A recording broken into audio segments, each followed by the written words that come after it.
음. 지금 안 오, 뭐 이것저것 해서 좀 늦는다는 애들이 좀 있었거든. 못 온다는 애들도 있어. 그래서 영상 떠달라고 하더라고. 깜빡했어. 다시. 처음부터 해야 되나? 그냥 여기서부터 할게. 자, 그러면 구름 밑을 천천히 쏘다니는 개처럼 쥐줄 모르고 공중에서 머뭇거려서 내가 지금 그랬대. 나 가진 거 탄식밖에 없어. 탄식 뭐 한 탄이겠지 뭐. 뭔가 뭐 마음에 안 들었나 보지 뭐. 저녁 거리마다 물끄러미 청춘을 새도고, 청춘 젊음을 얘기하는 거지.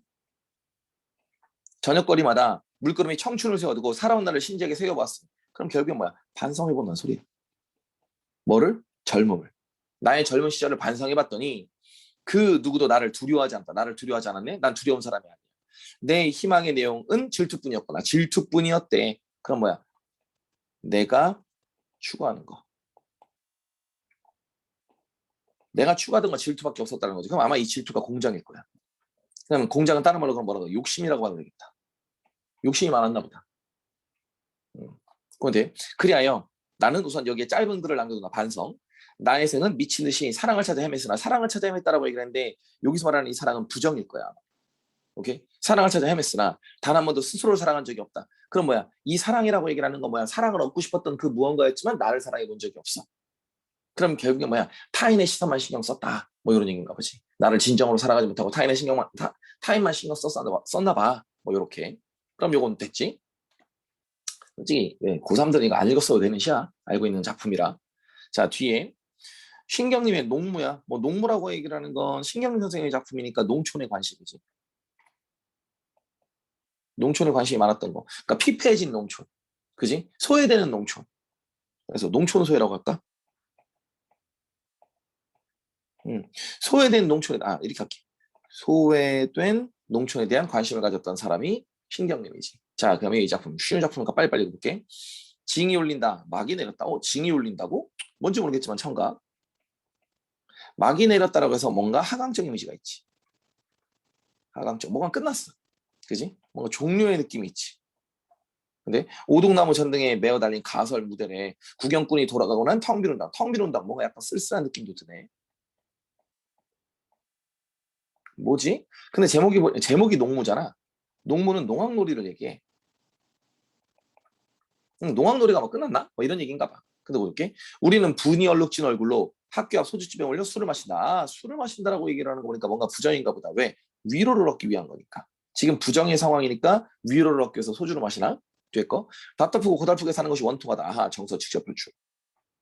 나 지금 답답하구나. 고달프구나. 꽹가리를 앞장세워 장거리로 나서면 따라부터 악을 쓰는 건 조물의 기도일 뿐. 관심 못 받는다는 소치. 사람들의 관심이 없다라는 거. 또는 뭘 얘기하는 거냐면 젊은이가 없다라는 거.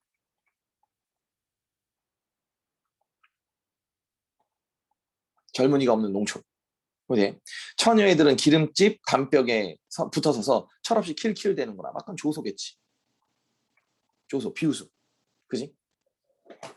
우리들에 대한 어떤 이런저런 관심, 기뻐서 웃는 그런 웃음은 아닐 거야. 이거. 근데 어디에? 보름따른 밝아 어떤 녀석은 꺽정이처럼 울부짖고 또 어떤 녀석은 서름이처럼 해야 되지만 이건 조금 솔직히 어려울 수 있는데 이게 솔직히 유명한 작품이라 얘기를 하면 임꺽정이, 너 책에 있구나. 꺽정이 서림이라고 했는데 임꺽정은 등장하면 꺽정이는 부조리한 현실에 끝까지 맞서 싸운 반면 서림이는 중간에 현실과 타협했다. 그럼 결국엔 뭐야? 누구는 저항, 누구는 타협하나 보지. 그지? 이런 식으로 해석을 확실하게 써줬네. 조금만 쓸데없는 얘기를 한다면 이게 고2 대평에 고2 대평 교재에 있어.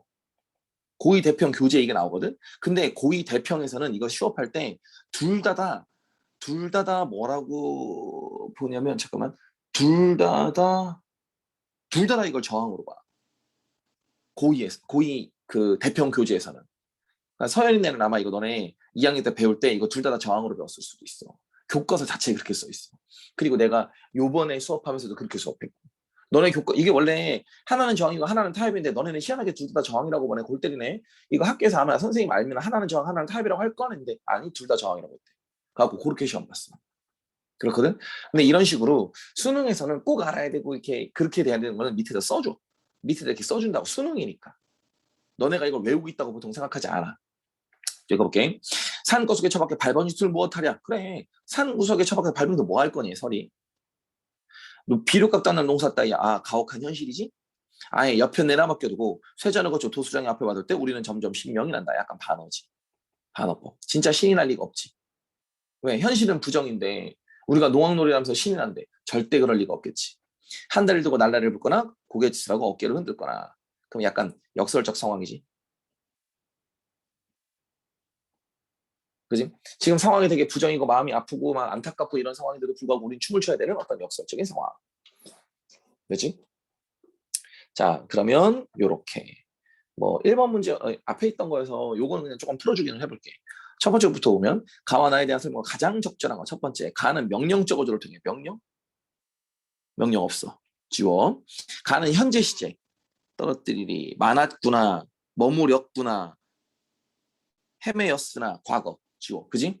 그리고 가는 자문자다. 지가 모르고 지가 대답했다고? 없어. 가는 미래 시점을 가정했다. 미래. 미래 가정에서 지금 얘기하는 거고 나는 역설적 상황. 답은 4번. 깔끔하지? 문제. 생각보다 문제는 좀 깔끔하게 풀릴 거야. 그래? 오케이. 자, 그러면 그 뒤에 2번 문제 보자. 기억 미움에 대한 설명으로 적절하지 않은 것이라고 해서 기억부터 보자. 기억은 나 가지는 건 탄식밖에 없다. 한탄하는 거지. 기억은 화자가 살아온 삶을 부정적으로 인식하고 있다. 그렇지. 뭐 부정적으로 보나 보지. 동그라미. 니은 내 희망 있는 건 질투뿐이었다. 난 욕심밖에 없었어. 화자가 추구했던 것이 타인을 시기한 데서 비롯했다. 뭐 그럴 수 있나 보지. 뭐. 3번 디귿. 디귿. 우리는 분이 어느 주로 소주로 술을 마신다. 아하. 농무가 끝나네 답답하고 고달픈 물결 시름에 잠겨진 화자. 그러니까 술 먹겠죠. 그럴 수 있고. 리을. 어떤 녀석은 꺽쟁이 총을 어떤 녀석은 서름처럼 해야 되지만 현실에 분노하던 화자가 자포자기하고 현실에 수긍하는 태도로 변했다? 아니 각각의 모습이 있다는 거잖아. 답은 4번. 각각의 모습이 있다는 소리. 깔끔하지? 3번 문제. A, B, C, D에 대한 설명으로 적절한 것이라고 했어. A 어디 있어? 공장이야. 공장은 뭐 욕심인 것 같아. 의욕이 가득했던 나의 심리적 상태가 상징적으로 드러나는 공간이다. 의욕? 욕심이 많았다. 의욕? 모르겠어. 우선 난 솔직히 또 동그라미 시긴 쉽긴 한데 혹시 모르니까 넘겨볼게. 그지? 욕심이라고 보는 게 맞는데 의욕도 솔직히 욕심 때문에 의욕이 생기는 거니까 그럴 수 있잖아. 동그라미 치고 싶긴 한데 혹시 몰라서 세모 쳐볼게 이건. 자, 두 번째. B. 지칠 줄 모르고 공중에 머뭇거렸구나. 그럼 공중에 머뭇거렸다는 건 뭐야? 방황하고 있었다 뭐 이런 얘기라고 봐도 크게 문제는 없을 수 있을 것 같긴 하네. 내적인 방황에서 벗어나지 못한 나의 처지. 그럴 수 있을 것 같아. 동그라미. C. 텅 빈 운동장. 쓸쓸함을 드러내는 거네. 우리의 마음속에 쌓였던 슬픔과 분노를 해소하게 된. 해소는 아니지. 슬픔이지. 답은 깔끔하게 3번. 됐니? 엄청 쉽게 정리되는 거고. 뒤에. 이건 뭐 4번 문제 보자. 4번 문제 오면 그냥 있는 대로 그냥 그대로 볼게. 자, 처음부터 보자. 어리석게도 그토록 기록할 게 많았구나. 자기 자신에 대한 반성인 거지. 화자가 자신의 성찰을 드러내서 독백적 진술돼. 그렇지. 성찰은 독백이라고 했어. 됐고. 동그라미. 가가 살아온 날들을 신기하게 세어봤어요. 자기를 돌아봤지. 화자가 자신의 삶을 회고한다는 점에서 독백. 당연한 얘기지. 동그라미. 단 한 번도 스스로 사랑해보지 않았다. 독백이겠지 뭐. 자신이 사랑해보지 못한 과거에 대한 고백이 담겼다면서 독백. 당연한 얘기지. 얘는 다 독백이야. 왜냐면 내가 내 얘기하는 거니까. 자기 반성하는 거니까. 자, 밑에 거. 비료값도 없는 농사 따위라고 했어. 비료값도 없는 농사 따위. 농사의 현실을 얘기하는 거잖아. 그럼 볼까? 현실 문제에 대한 사회의 비판적 시각이 드러난다는 용사 해석적 진술. 해석적 진술. 그래, 우선 넘겨볼게. 우선 세모. 밑에 거. 나 한 달을 두고 날라리를 불거나 화자의 관조적인 시점에서 대상을 봤다. 아니 한 달 두고 날라리를 부는 건 자기야. 관조는 대상을 바라봐야 되는데 미안하지만 한 달 두고 날라리를 부는 건 자기 자신이란 말이야. 그럼 대상을 바라본 게 아니라 자기지. 그지? 내가 어떤 행동을 해야 될지. 그럼 빠지는 거지. 답은 5번. 괜찮니? 좋아? 좋아. 그러면 끝. 자, 그리고 뒤에 이거 추상 미니벌 이거 주는 게 맞나? 어려운 것들 위주로 했으면 좋긴 하겠는데 이거 해줘? 만능 얘기해.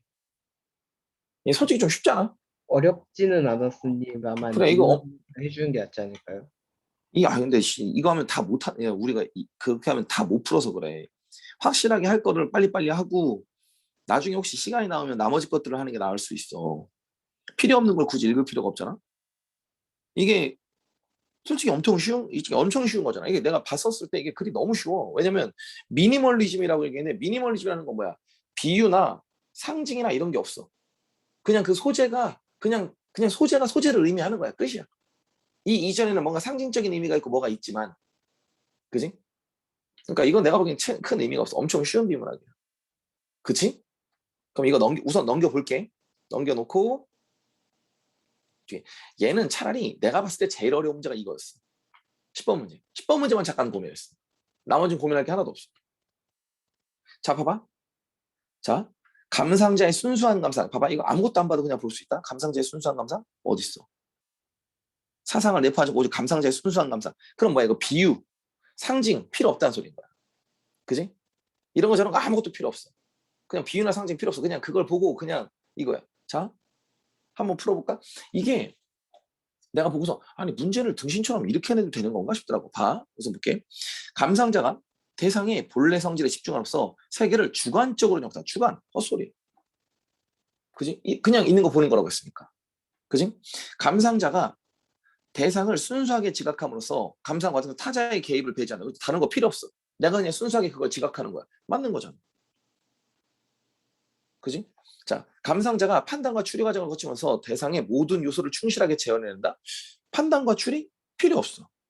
그냥 받아들이는 거지. 감상자가 대상을 직관적으로 인식하게 되면서 개인의 관념적 접근 필요 없어. 감상자가 작가의 창작 의도에 따라 창작 의도가 필요 없다니까. 그냥 그대로 보는 거야, 작품을. 그지? 그래서 문제 너무 쉽던데 싶었어. 됐고, 그럼 차라리 두 번째 요걸 볼게. 요거. 이게 비문학이 두 개가 나오지? 가와 나. 두 가지가 나오는 거잖아. 그래서 비문학이 조금 지랄 맞을 수 있는 거라서 우선은 요걸 가지고 풀어줄게. 가를 바탕으로 요거래.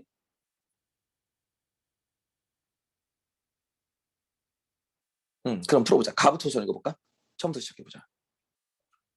알아볼게. 예. 비문학 우리 읽는 거 우리 주말에 한번 얘기한 적 있었을 거야. 그지? 주말에 시작해보자. 우리는 어떤 경우에 집단 구성원의 집합적 판단이 옳다고 할 수 있을까? 자문. 자답. 스코페이지는 네모칸. 인지적 다양성이 큰 집단에서 옳은 판단이 도출될 가능성이 높다고 주장한다. 그럼 결과가 벌써 나온 거야. 어떻게? 인지적 다양성이 큰 집단이 옳은 판단을 할 수 있대. 인지적 다양성이 중요한가 봐. 됐지? 그럼 미안한데 이거 자문자답 아니다. 물어보고 답한 거야. 오케이? 자문자답이라고 하면 이거 다른 사람의 대답을 가지고 얘기한 거니까 읽어볼게. 그는 여기서 말하는 그는 얘기했네. 지능지수가 130이 넘는 동일한 전공 학사들만 구성된 그룹 A와 그들보다는 지능지수는 낮지만 다양한 분야가 중요하네.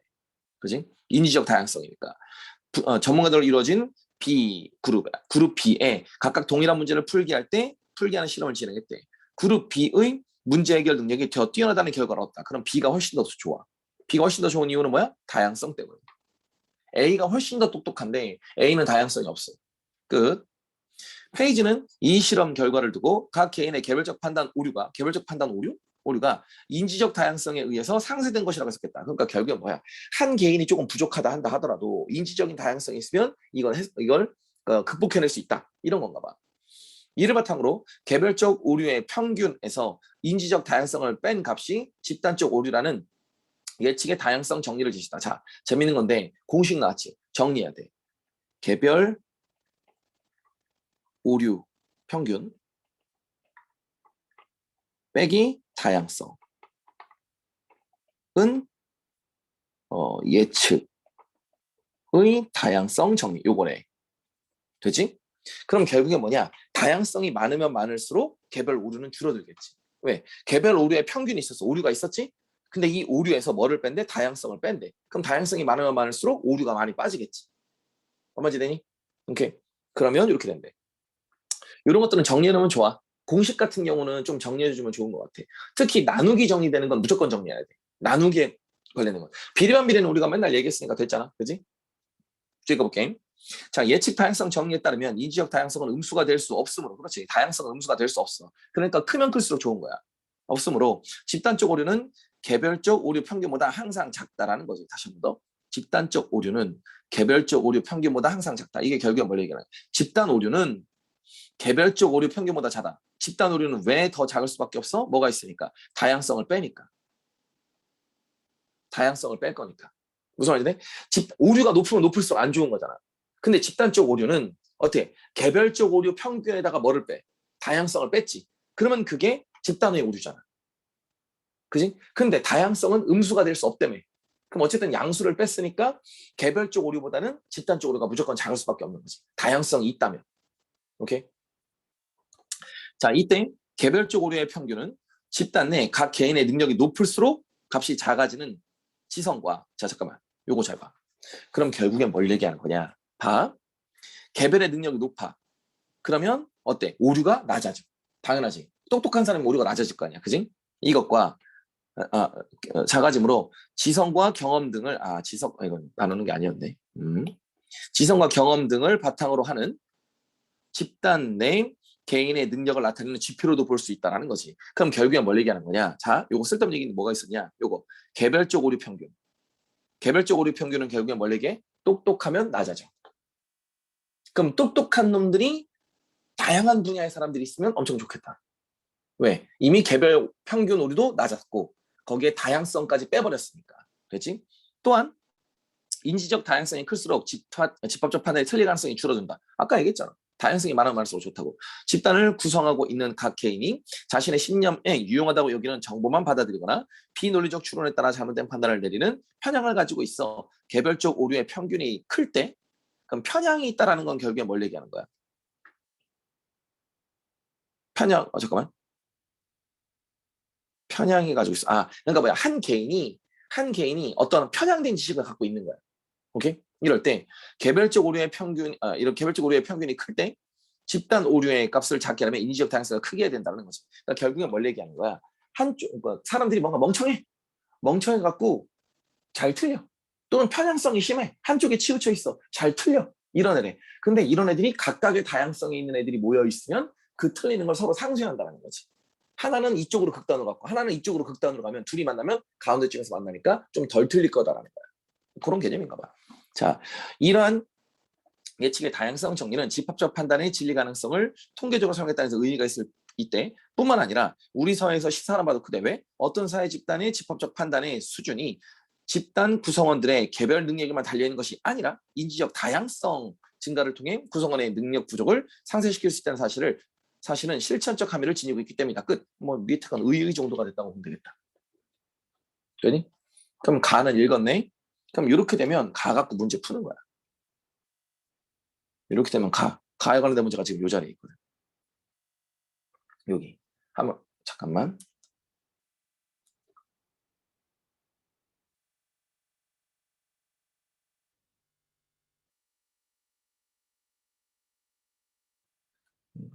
자, 읽어볼게. 보면 가를 바탕으로 할 때 A에 들어가는 적절한 거. 가를 바탕으로 한 거야. 다양성 있으면 좋다 이거야. 각각 중요시하는 요소가 다른 10인의 관료들이 새로운 입시 제도를 고안하기로 했대. 어떤 사람은 국민 여론을, 어떤 사람은 비용을, 어떤 사람은 교육 과정의 변화를 우선적으로 고려한다고 할 때 다양성이 많네. 다양성이 높지. 이 경우 시민의 관료들이 집단적 의사결정 과정을 통해 어떤 입시 제도를 도입할지 결정한다면 잘못된 선택을 할 가능성이 낮다. 왜냐하면 다양성이 높기 때문에. 그거 찾으면 되겠죠. 뭐. 의견의 합치에 도출될 수 있을 만큼 집단의 크기가 작게 되면 헛소리. 집합적 판단의 지성이라는 경험 헛소리. 개인이 지닌 편향성이 극대화되어 집단의 집합적 판단에 긍정적으로 작용하기 때문에 요건 나쁘지 않을 것 같아요. 요거 우선 넘겨볼게. 요거 왜 그러냐면 개인이 지닌 편향이 극대화되었을 때 극대화됐다고? 조금 애매한가? 집단의 판단에 긍정적으로 한다. 우선 넘겨볼게. 각기 다른 고려사항들이 수정 보완되면서 개별로 상세. 요거네. 답은 4번이다.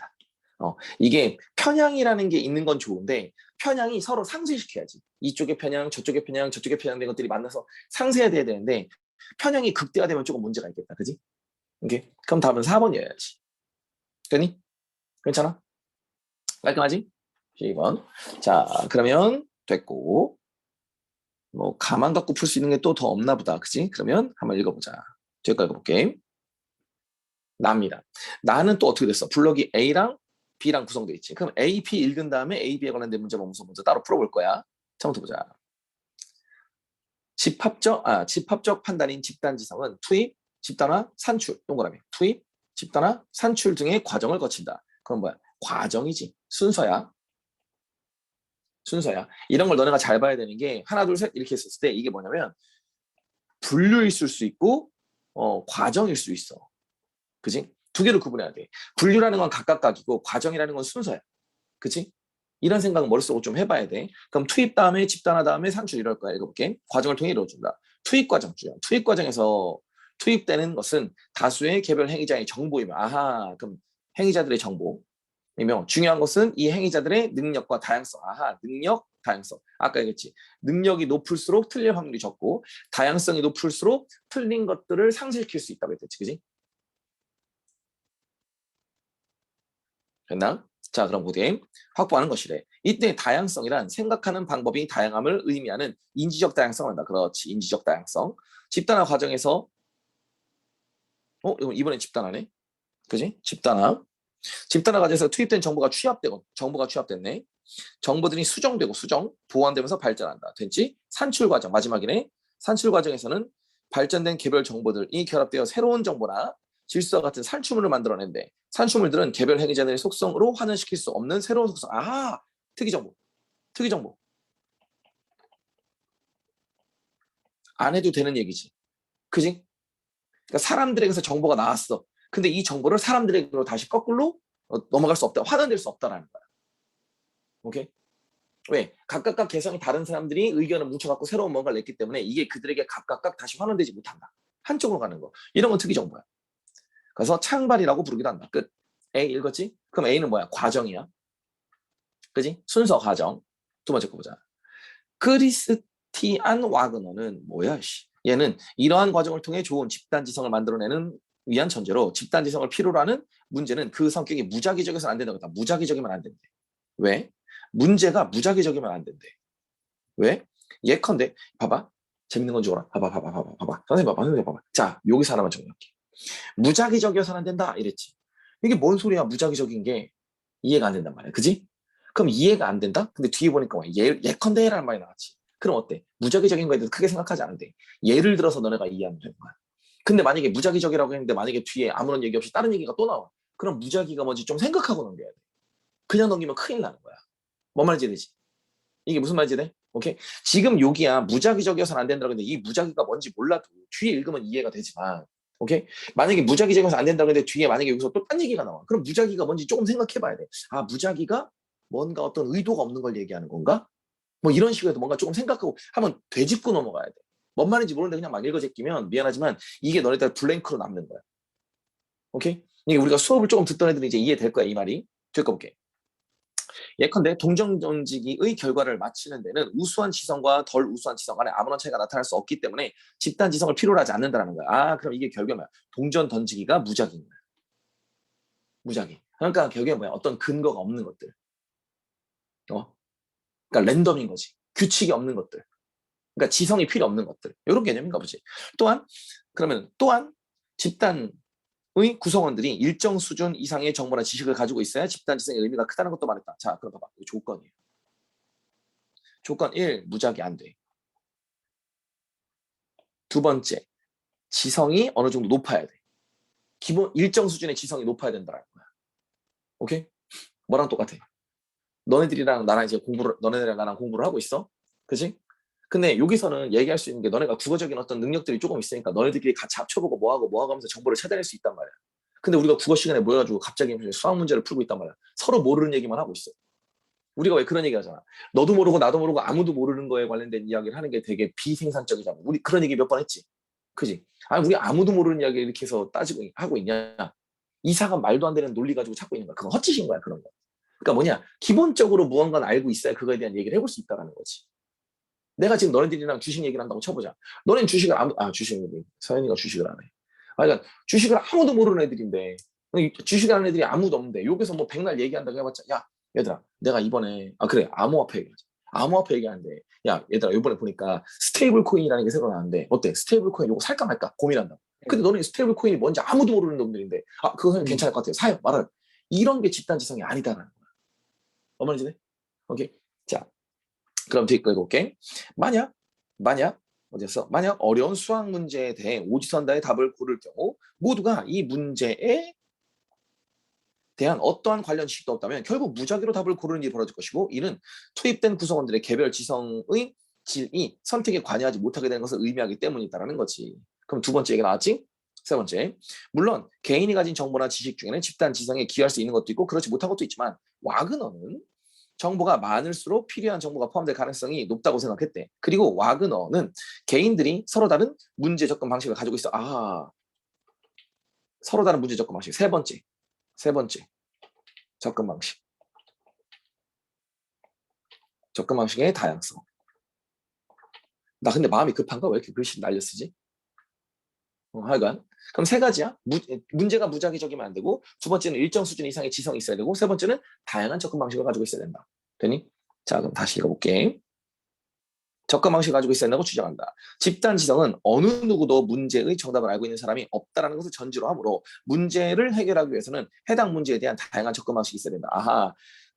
누구도 정답을 모른다라는 게 전제가 되어 있다면 다양한 접근 방식이 유리하다. 이 얘기인 거지. 되니? 자, 그럼 여기까지 정리됐네. 그러면 가는 과정, A는 과정, B는 조건. 그지? 자, 그럼 그 상황에서 어디냐 문제. A, B에 관련된 문제가 어디 있어? 여기 있네. 요거 읽어볼까? 13번. 됐지? 풀어볼게.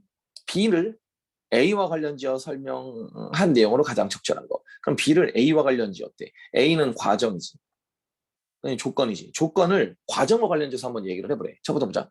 집단지성이 요구되는 문제의 성격이 동전 던지기의 결과를 맞히는 것과 달라야 한다는 것은 왜?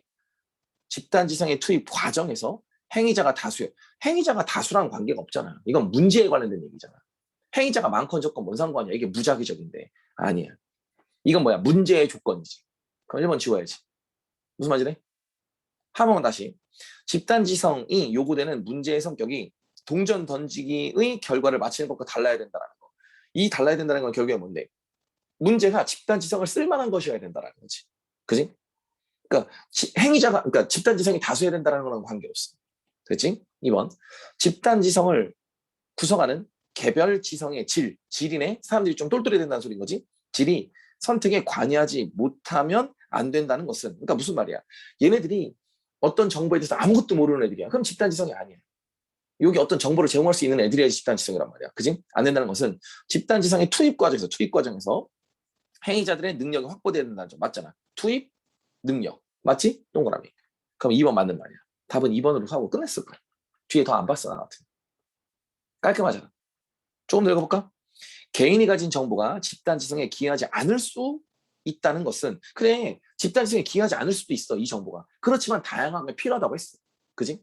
했다는 것은 집단지성의 집단화 과정에서 행위자가 가진 모든 정보를 취합하기 어렵다. 모든 정보를 취합하기 어렵다니까 정보가 다양한 종류가 있으면 좋다라는 거지. 그러니까 이건 헛소리.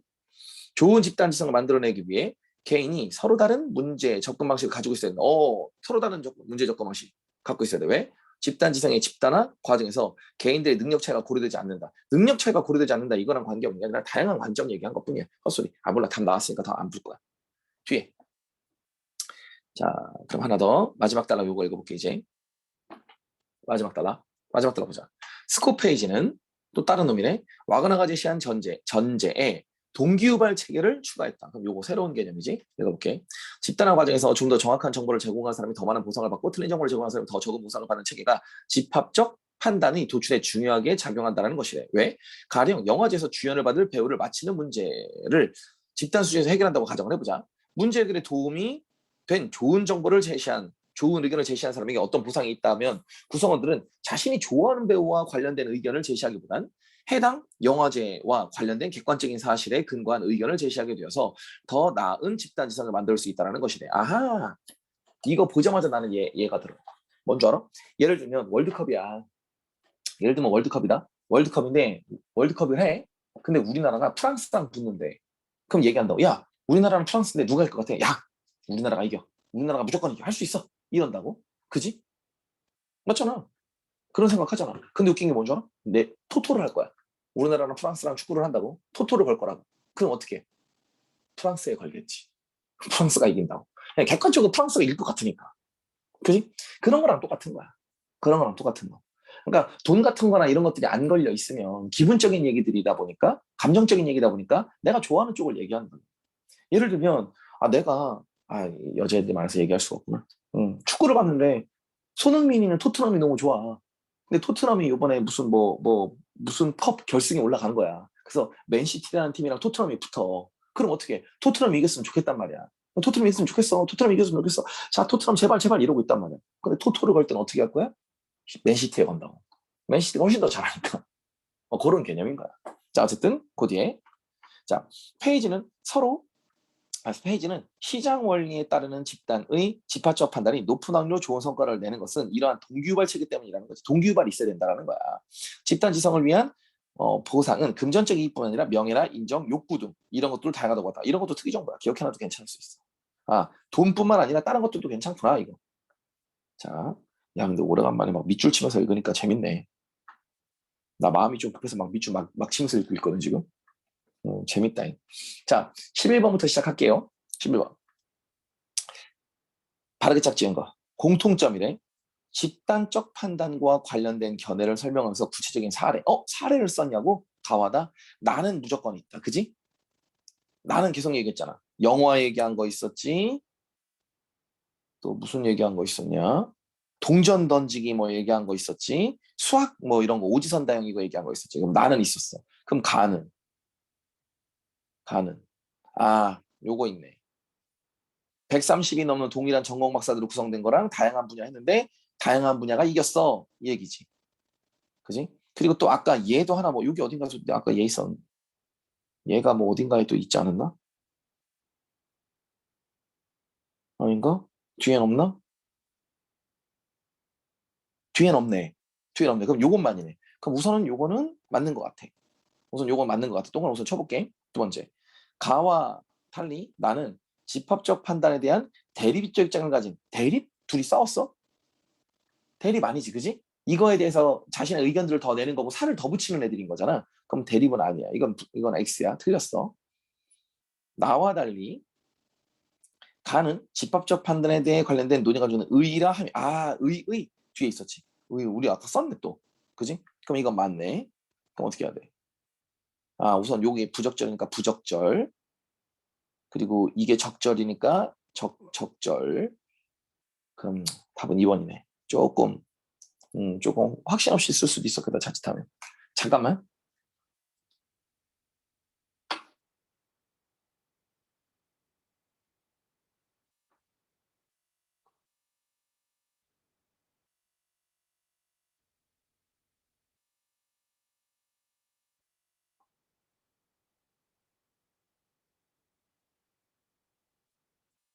잠깐만. 나 하나만 미안해.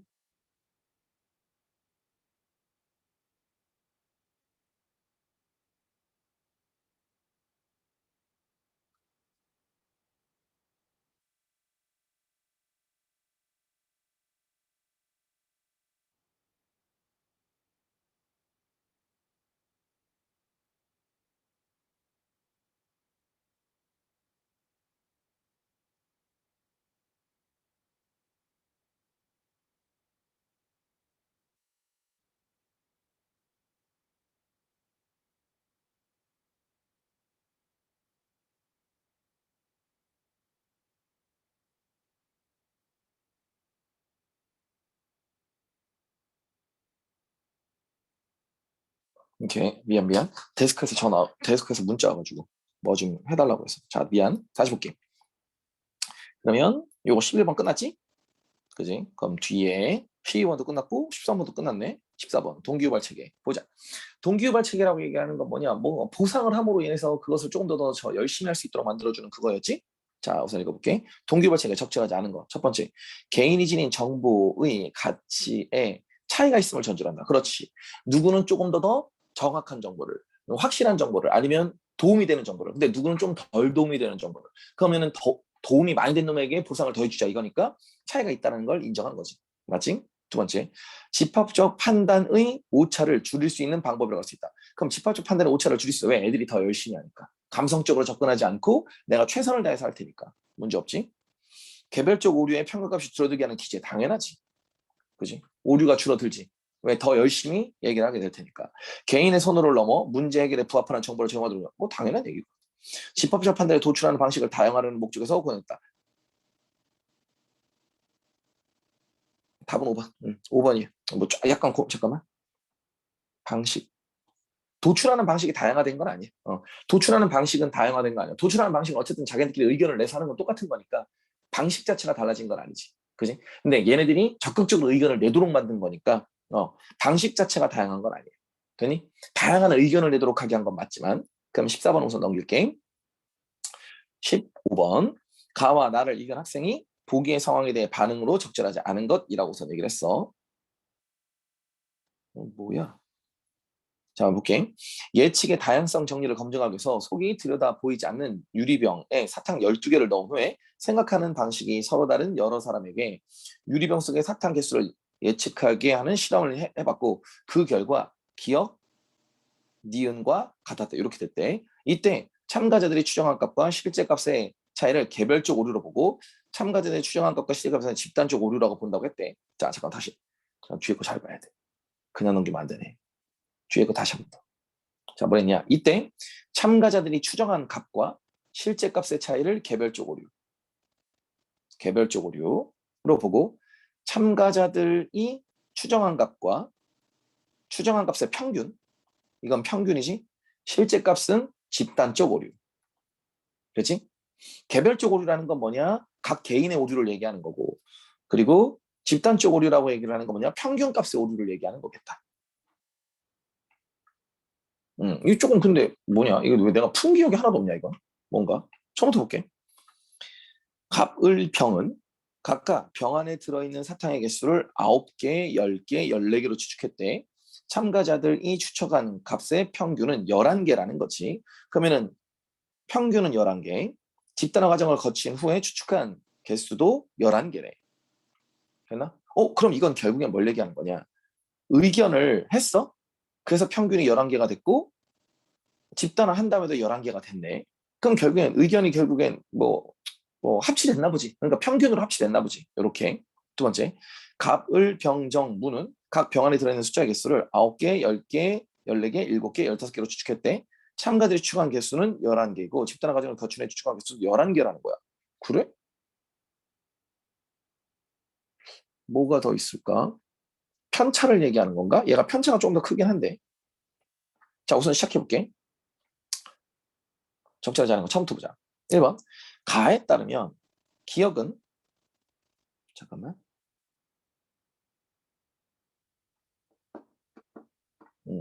좋아. 가?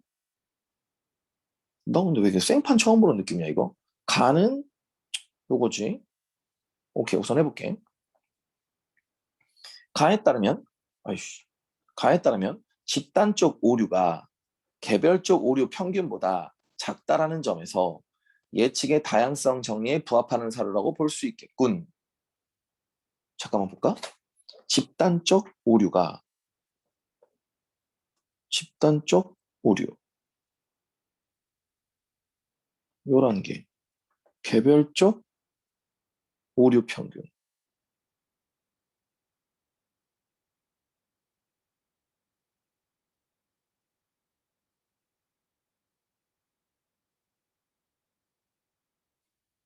실제 값을 내가 어떻게 알아?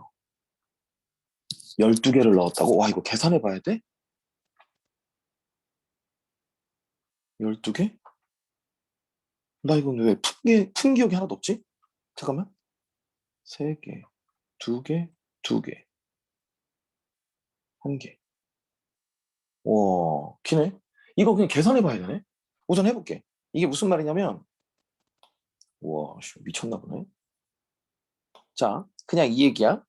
이게 원래 12개잖아. 근데 한 명은 9개라고 했고, 한 명은 10개라고 했고, 한 명은 14개라고 했어. 그럼 지금 얘는 3개의 차이가 있고, 얘는 2개의 차이가 있고, 얘는 2개의 차이가 있어. 근데 집단화 과정을 하니까 11개지. 그러니까 얘는 뭐야? 1개의 차이가 생겼지. 그러니까 집단화 과정을 거쳐서 어쨌든 더 적어진 건 맞지. 맞지? 무슨 말인지 되니? 오케이? 뭐 우선 동그라미 칠게. 두 번째, 가에 따르면 개별적 오류 평균에서 인지적 다양성을 뺀 값이 집단적 오류라는 점에서 그냥 니은에서의 그게 아니라 그거 본문에 원래 이제 집단적 오류 평균이 개별적 오류 평균보다 작다고 나와 있어요. 항상 작다고. 항상 그러니까 그래서 계산해 본 거야. 혹시 맞나 아닌가 확인해 봐야 될 거 아니야. 그러니까 이 말이 틀린 건 아니야. 왜냐면 개별 오류가 있어. 근데 집단 오류는 아까 했던 집단 오류 같은 경우는 어떻다고 했어? 집단 오류 같은 경우는 요게 다양성을 빼는 거라며. 그지? 다양성을 빼는 거니까 낮은 게 맞잖아. 근데 혹시 모르니까 한번 확인해 봐야 되는 거 아니야? 계산은? 그렇지? 자, 그리고 밑에 거. 가에 따르면 개별적 오류의 평균에서 개별적 오류의 평균. 개별적 오류의 평균은 요거겠지? 이거에서 인지적 다양성을 뺀 값이 집단적 오류라는 점이야. 그럼 집단적 오류가 지금 1이잖아. 그지? 이러면서 니은에서의 인지적 다양성을 수치화한 값은 2가 되겠군. 와, 2가 된다고? 내가 이걸 어떻게 알아? 계산해 봐야 되는 거야? 가에 따르면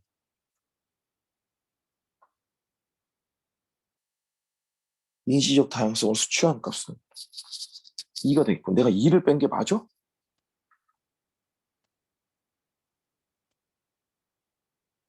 우와. 모르겠는데? 잠깐만. 가에 따르면. 나 모르겠다. 잠깐만. 9, 10, 14, 7, 15. 이게 왜 2가 돼야 되지? 3, 2, 2, 5, 3. 개별적 오류의 평균에서 인지적 다양성을 뺀 값은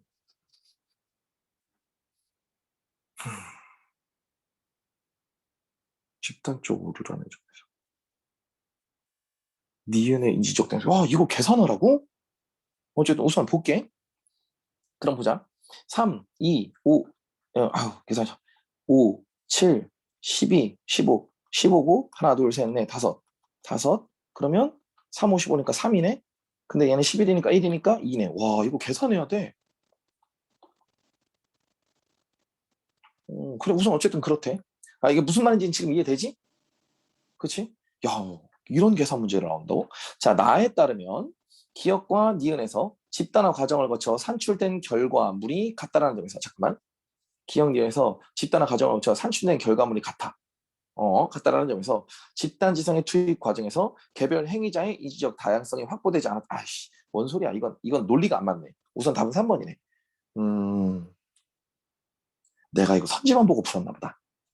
그래서 그런가 보다. 어쨌든 뒤에 거. 무슨 말인지 되지? 그지? 왜냐면 인지적 다양성이 확보됐으니까 결국엔 나중에 집단 지성이 11로 똑같이 동일하게 나온 걸 거 아니야. 당연하지? 밑에 거.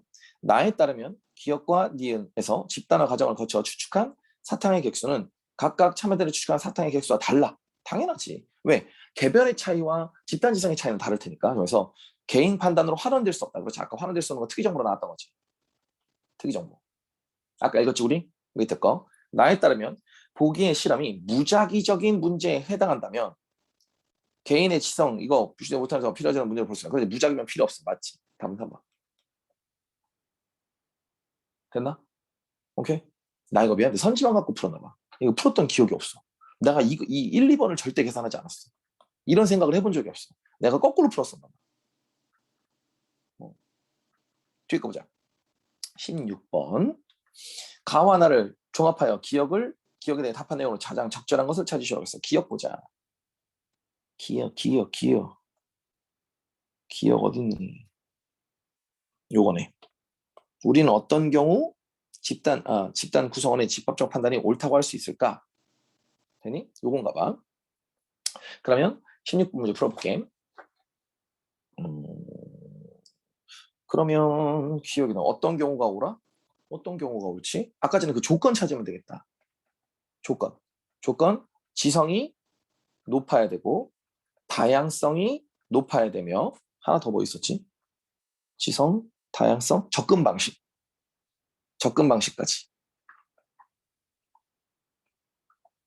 접근 방식도 다양해야 된다. 이 말. 그럼 한번 찾아볼게.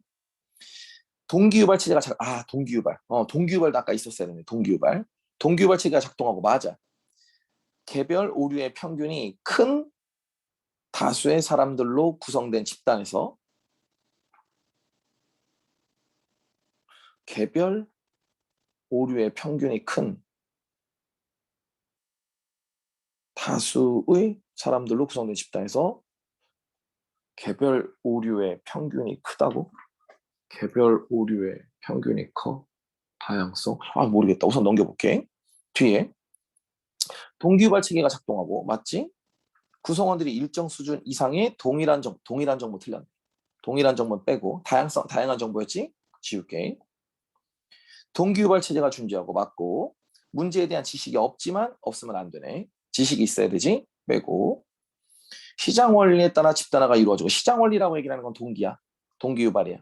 됐고 구성원들의 지성의 질이 선택에 관여하지 못하는 집단에서 선택에 관여하지 못하면 필요 없잖아. 그지? 무작위적인 성격의 문제. 이것도 헛소리잖아. 무작위적이면 안 되네. 다 빠지고. 5번.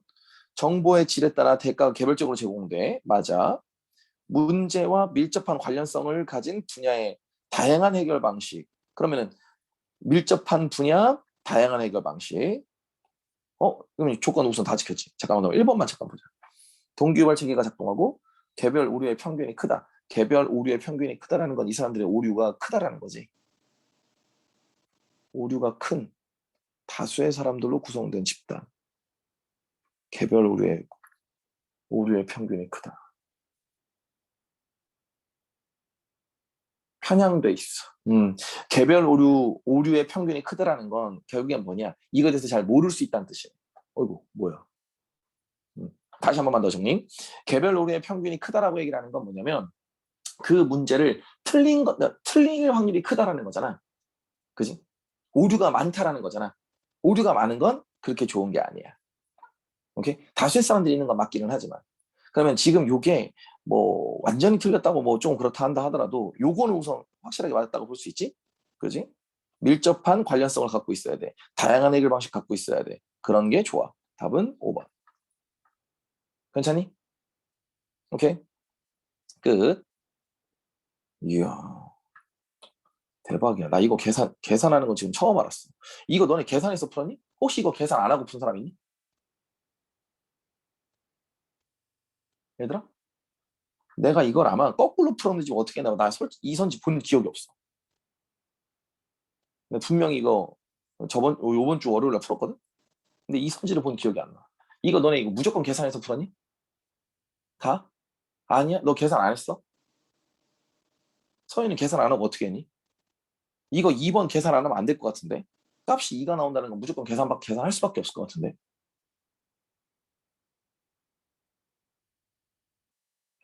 얘는 1번은 계산을 안 하고도 어떻게든 풀렸을 것 같긴 하거든? 왜냐면 거기 써있는 말이긴 한데 계산은 해보는 게 맞겠다고 싶어서 내가 계산을 해본 거야. 지금. 왜냐면 1번 보니까 개별적으로의 평균이라고 했으니까 원래 12개인데 9개, 10개, 14개라고 했으면 3개가 틀렸고 2개가 틀렸고 2개가 틀렸잖아. 그럼 평균적으로 얘네가 2점 몇 개를 틀린 거라고. 뭐 2.3개 정도를 틀린 거야. 평균적으로 얘기를 하면. 그치? 근데 이들을 집단화하고 나서니까 11이라고 했으니까 11이라고 했으니까 하나밖에 안 틀린 거잖아. 그럼 1밖에 안 되는 거라고. 틀린 값이. 오케이? 그러니까 평균한 게 2.3보다 낮으니까 오류의 평균보다 작다는 점은 맞아. 근데 이건 솔직히 본문에도 써있던 얘기니까 계산을 안 해도 그래 써있던 얘기니까 맞겠지 하고 넘길 수 있는 건 맞거든. 근데 얘는 숫자가 2가 나서 계산 안 할 수가 없는데 보니까. 몰라? 몰라.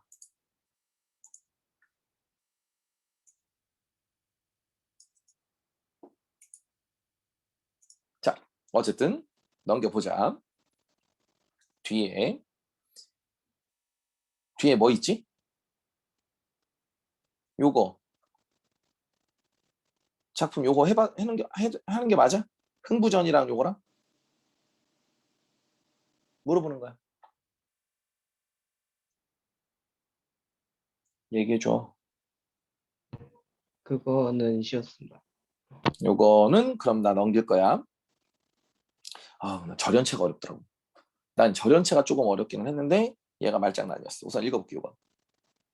절연체 봐도 되겠지? 오케이. 자 그럼 시작해보자. 처음부터 보자. 전기마찰 이제 다 쓰지 말자. 원래 하던 대로 하자. 전기마찰은 흐르지 않는 전기인 정전기의 일종으로 대전이 잘 되는 물체 간의 마찰을 이용해서 만들 수 있대. 마찰을 통해서 마찰 전기를 만들어봐. 물질의 최소 군원 단위인 원자는 핵 속에 양전하를 띠는 양전하를 띠는 양성자와 핵을 둘러싼 음전하. 어디 갔어? 음전하를 띤 전자. 그럼 결국엔 뭐야? 양성자는 플러스, 전자는 마이너스네. 그렇지? 이거의 수가 같아서 전기적으로 중성을 띠고 있대. 뭐가? 원자는 중성인가 봐. 이걸 띠고 있는데 이러한 평형이 외부의 힘에서 깨지게 되면 음전하를 띤 전자의 수가 변하면서 물체가 전하를 띠게 된다는 거지. 양전하든 음전하든 띠나두지. 이러한 현상을 대전이라고 한다. 정의. 그럼 정의라는 건 결국엔 뭐냐?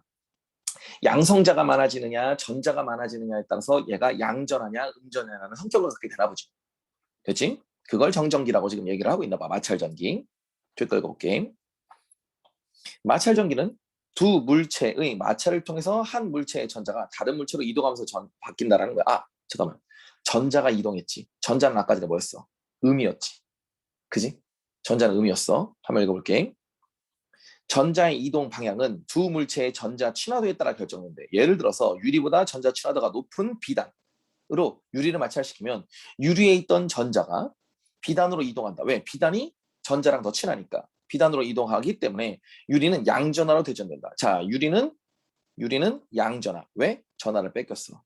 아, 전자를 뺏기.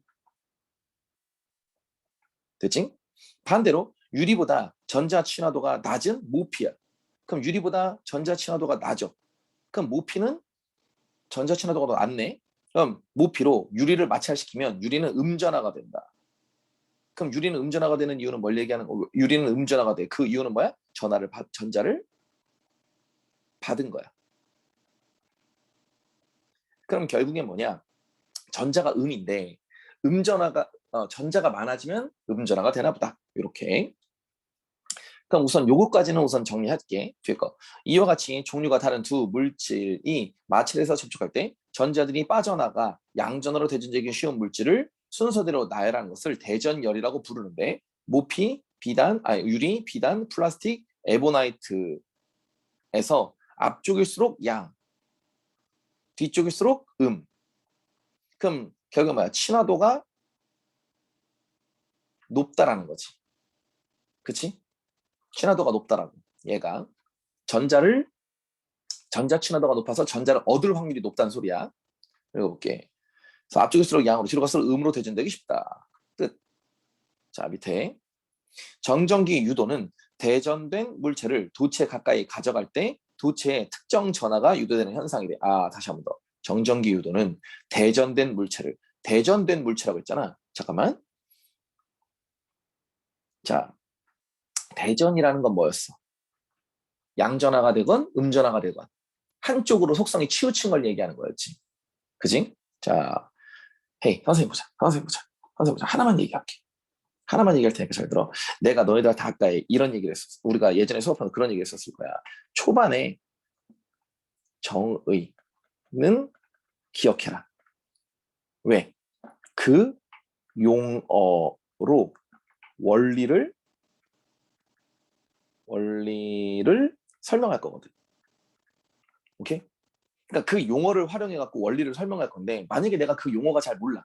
그러면 백날 들어도 뭔 말인지 모르는 거야. 그러니까 너네가 봐봐. 정전기 유도는 대전된 물체를 도체 가까이 가져갈 때라고 하는데 대전된 물체를 도체 가까이 가다. 대전된 게 뭔지 알았어요. 대전된 그런 게 있나 보지. 이러고 넘기면 이게 1도 이해가 안 되는 거야. 이 다음부터. 죽어도. 왜? 대전된 게 뭔지 모르는데 얘가 됐었을 때 이런 현상이 왜 일어나는 건지도 모르는 거야. 대전된 게 뭔지 알아야 그 뒤에 이런 현상이 일어나는 이유까지도 알게 되는 거거든. 무슨 말인지 되니? 그래서 과학 지문은 초반에 정의나 이런 것들을 조금 잘 봐야 되는 이유가 이런 거야. 되니? 그리고 나중에 친화도 같은 경우도 좀 익숙해져야 되는 거고. 그러니까 전자가 음전한데 이걸 얻으면 음전화가 되는 거. 이런 것들은 확실하게 머릿속으로 들어와야 돼. 그래야 이 이야기가 이해가 돼. 이게 그러니까 초반에 내가 봐봐. 생각보다 좀 천천히 갔다고 이 자리를. 왜? 정의들이 많으니까 정의들을 지금 정리한 거야. 하나씩. 그리고 나중에 이걸 활용할 거니까. 제가 조금 더 해볼게. 자, 정전기유도는 대전된 물체를 도체 가까이 가져갈 때 도체에 특정 전하가 유도되는 현상이다. 그럼 특정 전하가 유도된다라고 얘기를 하는 건 뭐야? 양전한지 음전한지가 어쨌든 유도된다라는 건가 봐. 왜? 아까 얘기했잖아. 도체가 양전하나 음전하로 한쪽에 치우치라고 했잖아. 걔가 가까이 가면 얘네들도 양전하나 음전하나 하나로 치우치나 보지 뭐. 될까 볼게.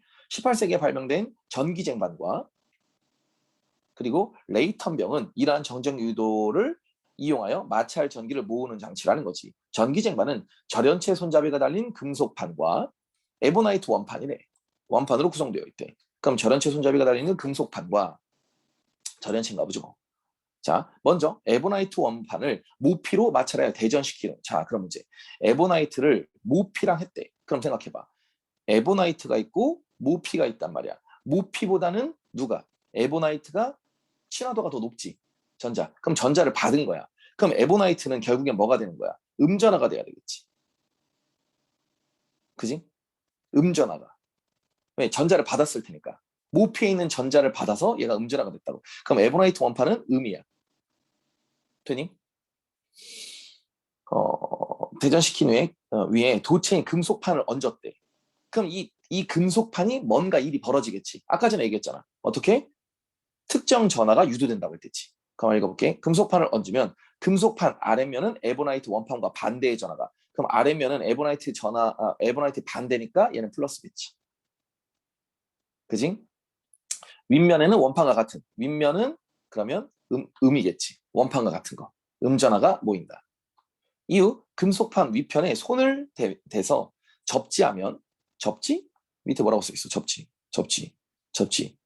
전기회로 일부나 전기기기를 도체를 이용해서 지표면과 연결하는 거네. 아, 지표면과 뭔가 연결하는 건가 봐. 그래? 좋아. 접지라면 윗면은 정기적으로 중성을 띠게 되고, 아, 정기적으로 중성을 띈다. 왜? 위에가 양성이었잖아. 그럼 전자를 얻었나 보지. 전자를 얻어갖고 중성이 됐나 보지. 그리고 아래면은 에보나이트 원판의 전하 반대의 전하를 띠므로 서로 끌어당기는 힘인 인력이 정하다. 인력. 이 작용에서 상태가 유지된다. 되니? 그럼 아래는 그대로네. 아래는 그대로. 되니? 그럼 지금 여기를 얘기를 하면 에보나이트 원판이야? 에보나이트 원판은 음을 띈다고. 그랬더니 금속판 밑에는 양을 띄고 얘는 음을 띄었을 거야. 맞지? 윗판이 음이지? 그지? 이렇게 됐을 거야. 근데 요거를 뭔가 접지를 해가지고 얘를 중성으로 만들어.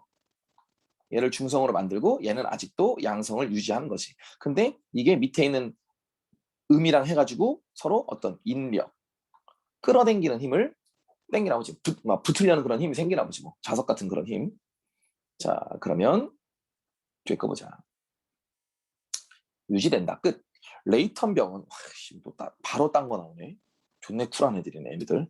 레이턴병은 유리병의 옆면과 밑면 안팎에 금속 박지를 만들어 붙이고 절연체인 병마개를 의 중심을 뚫고 금속 사슬이 달린 금속 막대를 넣어서 밑면과 접속시킨다. 어떻게? 이렇게. 그럼 이게 금속 박지가 이렇게 양쪽에 유리 이렇게 있고, 그지? 얘는 이 유리병은 절연체야. 전기나 이런 게 통하지 않아. 전자가 뭐 통하거나 이러지 않나 봐. 근데 여기에 또 쇠를 갖다 붙인 거야. 그래서 여기가 붙어 있네. 자, 그럼 요 상황. 그림 보면 잘 이해될 거야. 금속 막대를 넣어서 밑면과 접속시킨대. 병막의 위쪽에 금속 막대의 둥근 부분에 대전체를 접촉시키면 대전체? 그럼 대전된 걸 얘기하는 거지? 그러니까 한쪽에 치우친 거. 이걸 접촉시키면 병 안쪽에 금속 박지가 특정한 전하로 대전되면서 특정한 전하 뭔지 몰라. 이 대전체가 양이면 얘가 뭐 양이 되든지 음이 되든지 뭐가 되겠지, 그지? 똑같은 놈이 되는지 뭔지 모르겠는데 어쨌든 이걸로 대전되나 봐. 되면서 병 안팎의 금속 박지가 서로 반대 전하를 띠게 된다는 거야. 아하, 그럼 이게 결국엔 뭘 얘기하는 거냐? 얘가 음이면 얘가 양이 되고, 그지? 만약에 얘가 양이면 얘가 음이 되나 보지. 어떻게? 요게 대전체를 갖다 대면. 대전체 갖다 대면 얘가 요렇게 해갖고 여기에 전자를 뭐 어떻게 해갖고 얘가 양이 됐다 쳐. 그럼 밖에는 음이 되나 보지. 그지? 뭐 그런가 봐. 자, 띄게 된다. 자, 두 금속 박지가 절연체의 유리로 분리되어 있기 때문에 전하는 이동하지 않고 서로 인력으로 서로 붙어서 전하가 저장된다. 끝. 좋네. 개 어려워. 지랄이야. 자, 그러면 요거 됐네. 그러면 뒤에 거 보자. 여기까지 읽었고 A부터 이제 시작해볼게. 18세기입니다. 18세기 쿨롱에서 전전기의 양적 연구가 이루어졌대. 쿨롱은 부피가 없고 전하량만 갖고 있으며 공간에 한 점에만 집중한다고 보는 가상의 입자인 점전하, 두 개 사이에 작용하는 힘인 전기력을 기술하는 법칙을 발표했는데, 자, 그럼 봐. 지금 이거 뭘 얘기하는 거냐? 봐. 부피는 없어. 전하량만 갖고 있으며 공간의 한 점에 집중한다고 생각하는 가상 입자인 점전하. 되니? 그러니까 얘는 어떤 전하를 가지고 있는 아이야. 음인지 양인지 몰라. 하여간 이걸 가지고 있는 두 개 사이에 작용하는 힘인 전기력을 기술하는 발표를 마치겠는데, 이를 쿨롱의 법칙이라고 하는데, 한번 읽어볼게. 이에 따르면 전하를 가진 두 물체 사이에 작용하는 힘의 크기는 두 전하의 전하량의 절대값의 곱에 비례하고, 그럼 절대값에 비례하고 거리의 제곱에 반비례한대. 또한 두 전하 사이에 작용하는 힘의 값은 두 전하량의 곱에 따라 양수가 되기도 하고 음수가 되기도 한다. 두 전하량의 곱에 따라서 양수가 되기도 하고 음수가 되기도 한다고? 읽어볼까? 두 전하가 반대 방향일 경우 그러면 반대면 곱하면 음수가 되겠네. 음수가 되겠네. 경우 두 전하 사이에 작용하는 힘은 음수값이 돼. 이 힘은 인력. 그러면 결국엔 뭐냐? 음수면 인력. 됐지? 반대의 경우 밀어내는 청력. 양수면 청력. 근데 아까 이거 위에서 얘기했던 거랑 똑같은 말인 거야, 결국엔. 그러니까 음과 양이 만나면 땡기고 양과 양이 만나면 민다. 뭐 이런 개념인가 보죠. 뒤에 이렇게 된다. 점전하가 여러 개인 경우 특정 점전하에 작용하는 힘은 그 전하에 작용하는 모든 힘의 합력이 된대. 예를 들어 읽어볼게요. 그냥.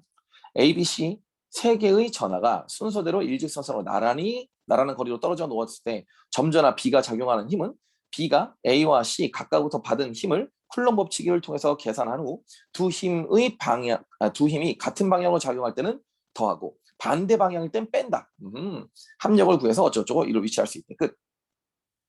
그러면 A, B, C가 있는데 뭐 여기서는 밀어, 여기서는 당겨. 그럼 얘는 뭐 이쪽 B는 C 쪽으로 가겠지. 왜? A는 B를 밀 거고 C는 B를 당길 거니까 B가 이쪽으로 뭐 끌려가겠지 뭐. 뭐 이런 개념인가 봐. 근데 얘는 서로 밀어. 근데 얘도 서로 미네. 그지? 그러면 누가 더 세게 미느냐에 따라서 이쪽으로 가거나 이쪽으로 가거나 정해지나 보지. 자, 그러면 A 한번 읽어볼게. A 문제 어디 있냐? A 문제. A 어디 있어? 요거네. 요거 보자. 읽어볼게. 보기는 윗글을 읽은 학생이 가상 실험 결과를 추론한 거래 A 참고할 때 보기에 들어갈 거. 자, 읽어볼게. 세 개의 점전 일직선상 A, B, C 순서대로 존재하고 A, B, B, C 거리가 같을 때 각각 전하에 작용하는 힘과 전기력을 충족한다면 결과는 어떻게 했대? 점전하 A와 점전하 B만 존재할 때 점전하 B는 점전하 A 쪽으로 전기적으로 작용하는 힘을 확인했대. 확인했는데 뭐 어쩌라고? 오케이? 이후 점전하 C가 생기자 점전하 B에서 점전하 B에는 점전하 C 쪽으로 전기력이 작용하는 것을 확인했대. 잠깐만.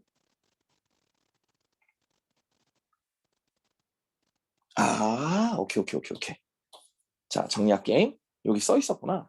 자, 점전하 A는 양전하라고 됐네. 그럼 A, B, C야. 점전하가 이거 양이라고 했댔지? 그지? 근데 A와 B가 있대. A와 B가 존재했어. 근데 점전하 B에는 점전하 A 쪽으로 전기력이 나와. A 쪽으로 간다고 했댔지. 그럼 인력이야. 당긴다고. 그럼 얘는 마이너스야. 그지? 뭔 말인지 되니? 자, 근데 고대 이후 점전하 C가 생기자. 그럼 A가 B를 땡기고 있단 말이야. 서로 땡기고 있는 인력을 작용하고 있단 말이야. C가 생겼다? 근데 점전하 B는 점전하 C 쪽으로 전기력을 작용한대. 그럼 결국에 뭐야? 얘도 플러스인 거야. 근데 웃긴 건 뭐야? 이게 있으면 이쪽으로 더 가. 그럼 결국엔 뭐냐? C가 크고 B가 낮아. 무슨 말이지? 오케이? 왜냐면 A와 B, C가 있었었는데 A가 플러스고 B가 마이너스고 C가 플러스야. 근데 C가 없어. C가 지금 현재 없는 상태에 B와 A 사이의 인력이 만약에 12 작용을 하고 있었어. 땡기는 힘이. 오케이? 그렇게 작용하고 있었는데 C가 생겼다?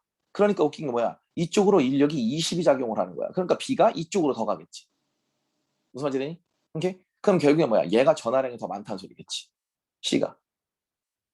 요거는 잘 이해될 것 같은데? 그지? 그러면 25번 문제를 한번 볼까? 이거 문제를 보면 어딨냐? 점전하들의 전기력의 방향, 쿨롱의 힘을 종합 고려할 때 뭐뭇을 추론할 수 있어? 그럼 볼까? B는 A와 같은 전화, 같은 전화만 하는데 달라야 돼. 그지? B는 A와 반대 전화이고 맞아. B와 A 사이에 작용하는 힘은 양의 값을 가짐을 추론할 수 있다. 잠깐만. A와 B에 작용하는 힘은 양의 값을 갖는다고? A와 B에 작용하는 힘은 양의 값을 갖는다. 오케이. 자, 아까 전에 이거 있었었지. 뭐냐면 음수는 입력이 된다고 했지. 그럼 음수잖아. 양의 값이 아니라 음수네. 그지? 양의 값이 아니라 음의 값을 가져야지. 왜? 인력이니까. 당기는 거니까. 서로 다르잖아. 그지? 서로 다른 힘은 음수의 값을 갖는다고. 되지? 그럼 이것도 틀렸네. 이거 틀렸네. 세 번째. B와 C는 반대의 전화이고 반대의 전화 맞아. A와 C의 전화는 같다. 전화는 같으면 A가 더 크지? 아니야. A가 더 커. 그럼 이거 틀렸어. 그지? 아니, C가 더 커. 이해되지? 밑에 거.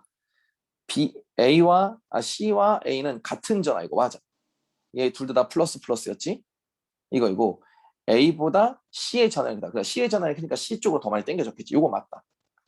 다음 4번인가 보다.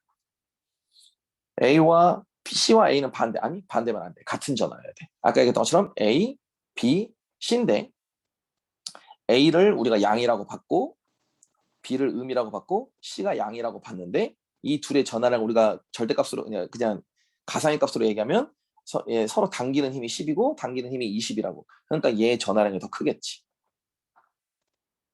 되니? 오케이. 그러면 답은 4번. 요거. 자, 그러면 요거 끝났고 어딨니? 뒤에 거 하나 더 읽어야 되네 이제. 뒤에 한번 보자. 마지막 단락이야. 마지막 단락 보면 오케이. 마지막 단락 보면 쿨롱의 법칙은 비틀림 저울을 활용한 실험을 통해서 도출되었대. 비틀림 저울. 이거 근데 나 잠깐 궁금한데 하나만 물어보자. 이거 수능 특강에 있지? 그지? 뭐가요? 이거 수능 특강에 있어 이 내용이. 맞아.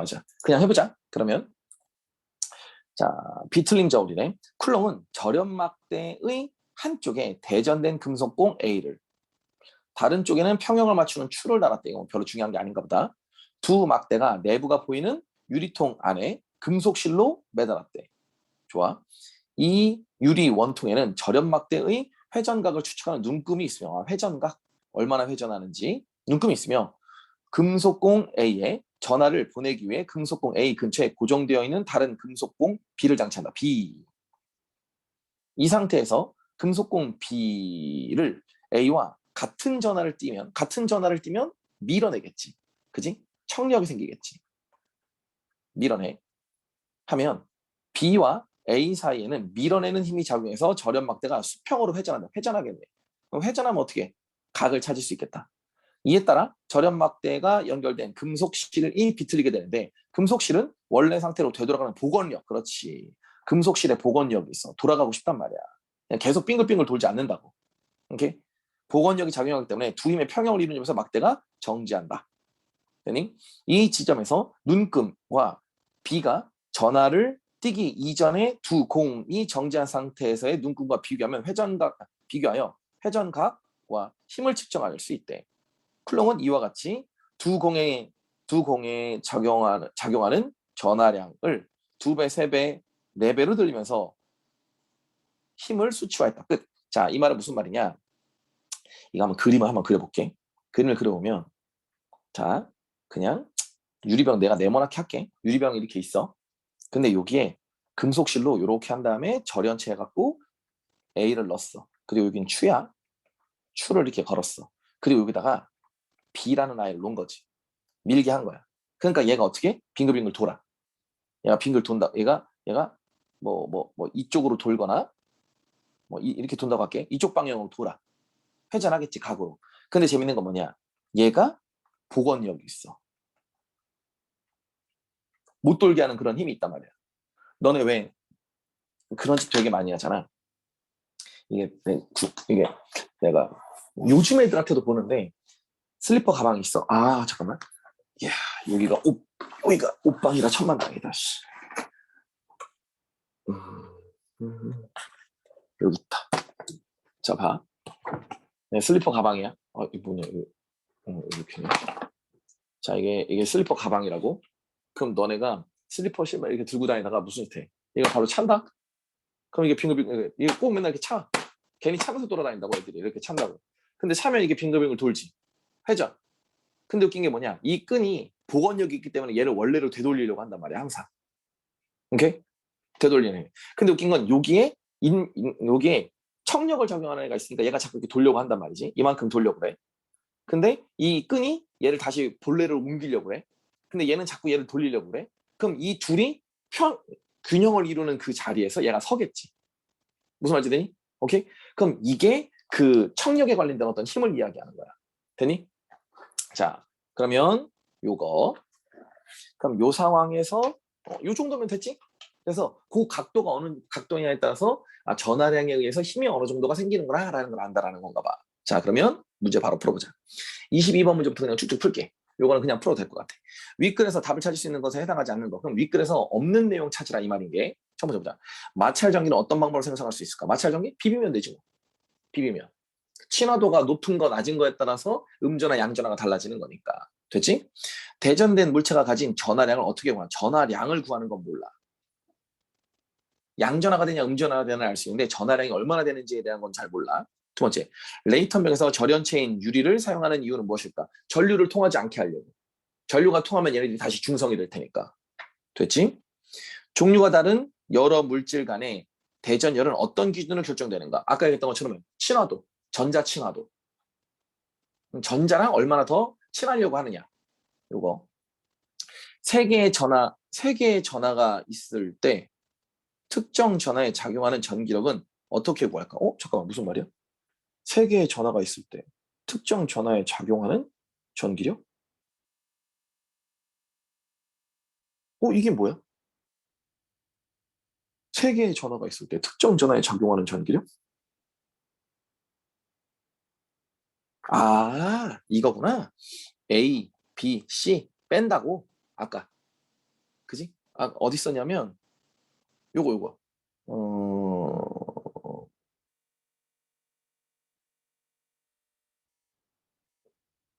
잠깐만. 어디에 써 있었더라? 뭐 빼는 거 나오는 거 있었는데. 여기 있네.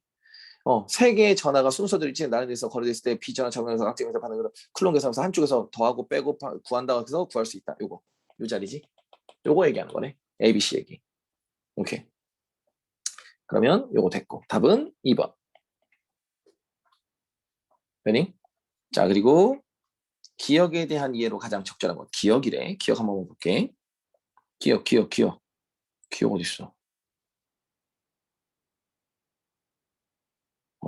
전기장반이네. 전기장반 요거네.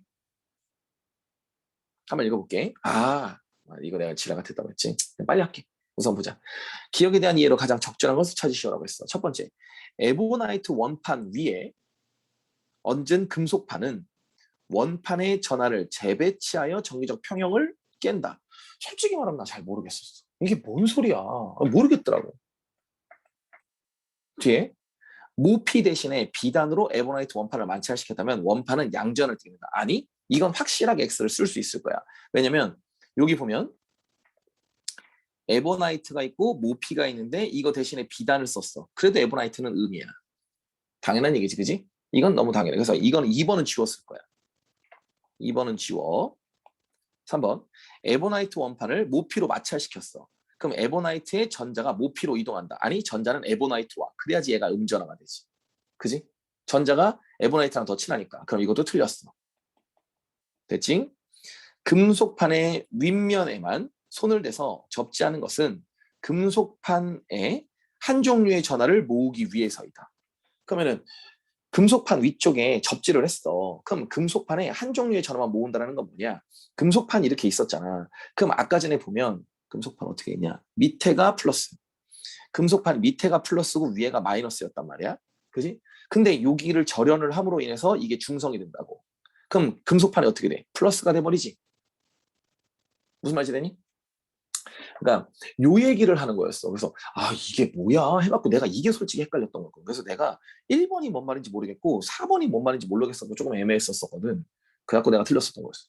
근데 보니까 어쨌든 얘는 음성이고 얘는 양성이니까 이쪽을 중성으로 만들므로 인해서 금속판이 한 종류의 전화, 그러니까 플러스의 전화, 양전화만 만들어졌다라는 거지. 전자가 없어지고 양전화만. 그러니까 이거는 맞는 말이었던 거야. 그래서 답은 4번이었던 거야. 그리고 5번, 접지를 하기 전과 달리 접지를 한 후에는 금속판의 전화와 원판 전화 사이에 인력이 정하다. 잡아. 접지하기 전, 접지하기 후. 그럼 접지하기 전에도 플러스고 접지한 후에도 플러스지.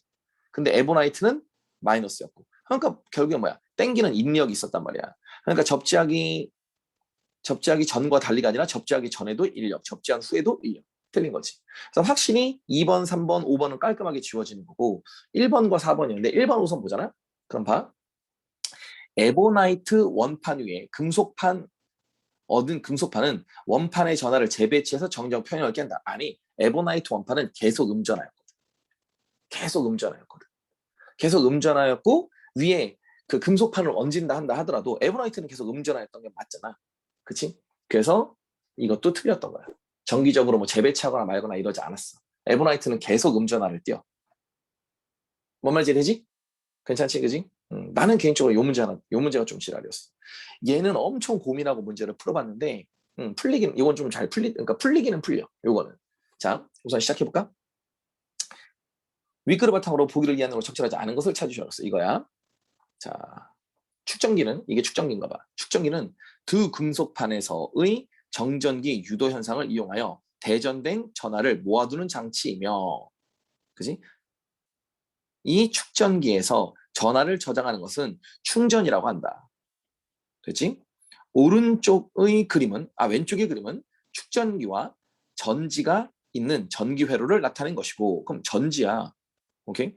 그림처럼 스위치를 A의 위치에 놓아서 금속판이 전지와 연결되며 전지에서 전자가 이동하여 전지의 음극과 연결된 금속판이 음전하를 띤 대전태가 되고, 그리고 이로 인해 반대편 금속판은 양전하를 띠게 된다는 거지. 그러니까 하나가 음전하가 되면 하나가 양전하가 되겠지. 이렇게. 그럼 이게 결국엔 뭐야? 충전이야. 이게 충전을 하는 거야. 왜? 전지에 있는 전하를 지금 받고 있는 거거든, 얘네들이. 그러니까 지금 이 상태가 충전 중이야. 왜? 전지에 있는 전하를 받고 있거든, 지금. 되니? 이렇게. 충전 후 스위치를 B에 놓으면 스위치를 B로 놨대. 스위치가 이렇게 B로 오나 보지. 그래서 B 위치로 바꿔 축전기에 두 금속판을 직접 연결하면 금속판 두 개가 직접 연결돼. 금속판에 저장된 전하가 빠져나오는데 이를 방전이라고 한다. 방전. 그럼 이 방전된다라고 얘기를 하는 건 전기를 쓰는 걸 얘기하는 건가 보지 뭐. 되니? 거꾸로 되는 걸. 자, 그럼 요 상황인데 자, 문제를 한번 풀어볼게. 1번부터 보자. 레이턴병. 자, 레이턴병을 한번 잠깐 볼게. 레이턴병 내가 여기다 그림을 그리자. 이렇게 있었고, 레이턴병. 잠깐만.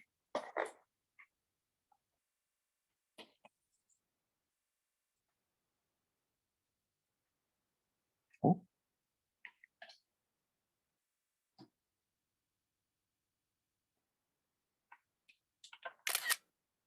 잠깐.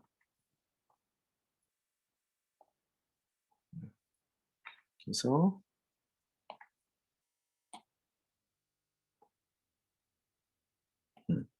여기다 놓고선 해볼게. 레이턴병이야. 자, 그럼 보자. 아이고. 조금 밑에다 놓을게. 자, 첫 번째. 레이턴병과 축전기에서는 모두 대전체에 의해서 도체의 특정 전하가 유도되는 현상이 발생된다. 왜? 결국엔 뭐냐? 아까 전에 여기에서도 얘가 얘가 플러스. 충전되는 게 결국엔 뭐야? 한쪽에 대전제가 도체에 의해서 전하가 유도되는 거지. 한쪽에는 한쪽에는 양. 이러면서 우리가 충전되는 거랬지. 얘도 똑같은 거야. 얘도. 안에를 음이라고 할게. 안에를 음이라고 밖에를 양이라고 할게. 이게 솔직히 뭐가 음이고 뭐가 양인지 모르지만 하여간 이랬다고 할게. 그럼 이렇게 되면 이 대전체에 의해서 어쨌든 이게 충전이 되는 거란 말이야. 되니? 그럼 요거 우선 1번은 동그라미 해야 돼. 두 번째, 보기의 전기회로에서 두 금속판은 레이턴병의 금속 박쥐와 같은 역할을 한다. 그렇지. 전기를 받고 있는 아이. 전기를 받고 있는 아이. 이해되니? 얘도 자 조금 더 정리를 해볼게. 얘도 보면 이것도 솔직히 정확하게 모르지만 얘가 음이고 얘가 양이라고 할 거야. 한쪽을 해서 얘가 음이고 얘가 양이야. 그렇게 해서 얘네들이 서로 뭐 당겨지는 힘을 얻기는 하겠지. 그렇지만 여기는 미안하지만 절연체로 잘려 있어야 될 거야. 오케이. 자, 요런 건데 얘도 지금 똑같은 거잖아. 유리라는 절연체에 의해서 금속 박쥐 두 개가 음과 양으로 연결된 거. 그러니까 이것도 맞는 말. 되니? 3번. 보기의 전기회로에서 전지를 두 금속판에 연결하는 것은 잠깐만. 보기의 전지에서 전지를 두 금속판 충전하는 거지. 충전. 레이턴병의 금속 막대에 대전체를 접촉 신호하다. 충전하는 거. 왜? 여기에 요 자리에다가 대전체를 넣어. 그러면 대전체에 있는 전하가 일로 가가지고 여기에 흘러가겠지. 여기까지 전하가. 어떤 전화인지 모르겠지만 양전화인지 음전화인지가 뭔가 가겠지. 그럼 양전화가 가면 이게 양전화가 될 테고 음전화가 가면 이게 음전화가 되겠지. 뭔 말인지 되니? 오케이? 대전체를 넣어서 충전하는 거랑 똑같은 거야. 역할을 한다. 되니? 4번. 보기의 전기 회로에서 스위치가 A 위치에 놓였을 때 A 위치에 놓인 건 충전하는 거야. 충전하는 것은 전화를 얻는 거야. 읽어볼게. 놓였을 때 두 금속판의 상태는 레이턴 병에서 금속 막대가 대전체에 접촉한 이후 금속 박쥐의 상태가 같다. 왜? 이게 대전체가 들어가는 것도 충전이란 말이야. 왜? 전자를 주는 거니까. 오케이? 전자를 주는 거니까. 되니? 자, 그리고 밑에 보기의 전기 회로에서 보기의 전기 회로 위에 자, B의 위치에 놓여 있던 스위치와 레이턴병의 금속 사슬은 같은 기능을 한다. B에 놓쳐 있는 스위치라고 얘기를 하는 건 이제부터 뭐야? 방전을 시작하는 걸 얘기하는 거지. 그지? 근데 지금 얘는 어때? 충전을 하고 있는 거잖아. 그럼 방전이 될 거면 어떻게 돼야 되냐? 이 두 개가 뭔가 연결돼야 돼. 바퀴가 요거랑. 요 자리랑 요 자리가 연결돼야지. 요 자리랑 요 자리랑. 오케이? 그래야 두 개가 뭐 전기가 뭐 어떻게 방전되거나 말거나 이런 얘기가 되겠지. 뭔 말인지 되니? 다시 한 번 더. 무슨 말이냐면 봐. 여기 요거 봐. 요거 보면 지금 이게 충전이 돼서 얘가 마이너스고 얘가 플러스가 됐어. 전기가. 그지? 근데 이 스위치가 여기가 아니라 이렇게 연결된 거란 말이야. 이기가 아니라. 오케이? 이렇게 연결된다고. 그럼 마이너스와 플러스가 이렇게 연결되지. 그지? 두 개가. 그럼 이게 방전이 되는 거야. 되니? 근데 여기도 똑같지. 요 아이도 지금 여기가 마이너스고 여기가 플러스였단 말이야. 근데 지금 전기는 여기만 연결돼 있다고. 요렇게 선으로. 그럼 어떻게 돼야 돼? 얘랑 여기가 이렇게 선으로 연결돼야지. 이 자리가. 그래야 밖에 있는 플러스랑 안에 있는 마이너스가 연결돼서 만나는 거지. 뭔 말인지 되니? 오케이?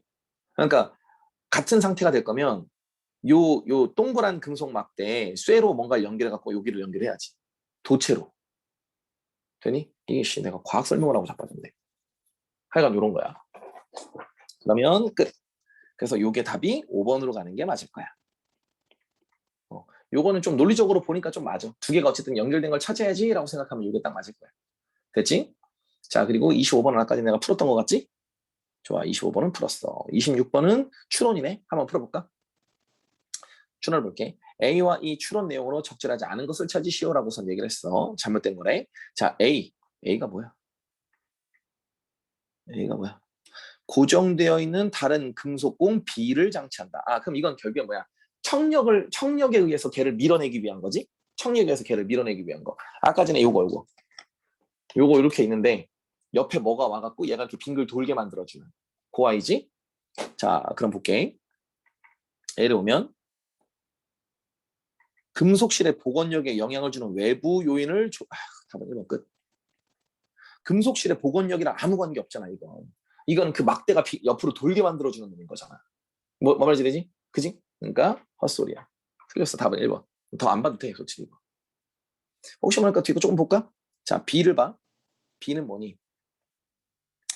금속공 A를 B와 같은 전하, 청력, 밀어내게 하는 거지. 밀어내게 하는 거. 그럼 볼까? 두 개의 금속공 사이에 청력, 밀어내는 힘을 작용하게 했다. 괜찮지? C를 볼게. C를 보면 절연막대가 연결된 금속실이 비틀리게 되는데 금속실이 원래 상태로 되돌아가는 복원력이 작용하기 때문에 두 힘이 평행을 이룬다. 그럼 결국엔 뭐야? 밀어내는 힘과 돌아가는 힘이 평행을 이루는 거. 그러니까 결국엔 딱 어디까지라고 보면 되는 거야. 전기가 밀어내는 힘이 어디까지인지를 확인해 보는 거겠지 뭐. C를 볼까? 비틀림 저울에서 사용한 금속실의 복원력에 따라 두 힘의 평형을 이루는 점은 달라질 수 있다. 당연하지. 왜? 금속실이 만약에 엄청 세, 그럼 좀 덜 돌겠지. 근데 금속실이 복원력이 약해, 그럼 더 많이 돌겠지 뭐. 이해돼? 그러니까 예를 들면 청력이야. 내가 밀어내는 청력이 10이었다고. 청력이 10이었는데 그러면 10만큼 밀어냈을 거 아니야. 그지? 그지? 근데 만약에 복원력이 막 300이나 돼. 그럼 10으로 밀어봤자 거의 안 움직이겠지. 이래? 근데 복원력이 만약에 5밖에 안 돼. 그럼 청력이 10이면 더 많이 밀어내겠지. 많이 돌아가겠지. 뭐 그런 차이야. 끝. 뭐 더 보지 말자. 괜찮니? 오케이. 요렇게 하고 얘도 정리. 지우고. 그리고 톱밥난로. 뒤에 C가 하나 더 있었던 것 같은데. 아, C들. C들 문제 괜찮았니? 요거는? 그러면 자 앞에 있는 소설들은 사평력. 쉬웠긴 한데 그래도 사평역에서는 되게 좋잖아요, 작품이. 사평력은 좋은 작품이야. 그리고 요게 조금 너네가 안 봤던 내용이 조금 있을 거야. 너네 사평력 요번에 우리 했잖아, 그지? 그지? 그러면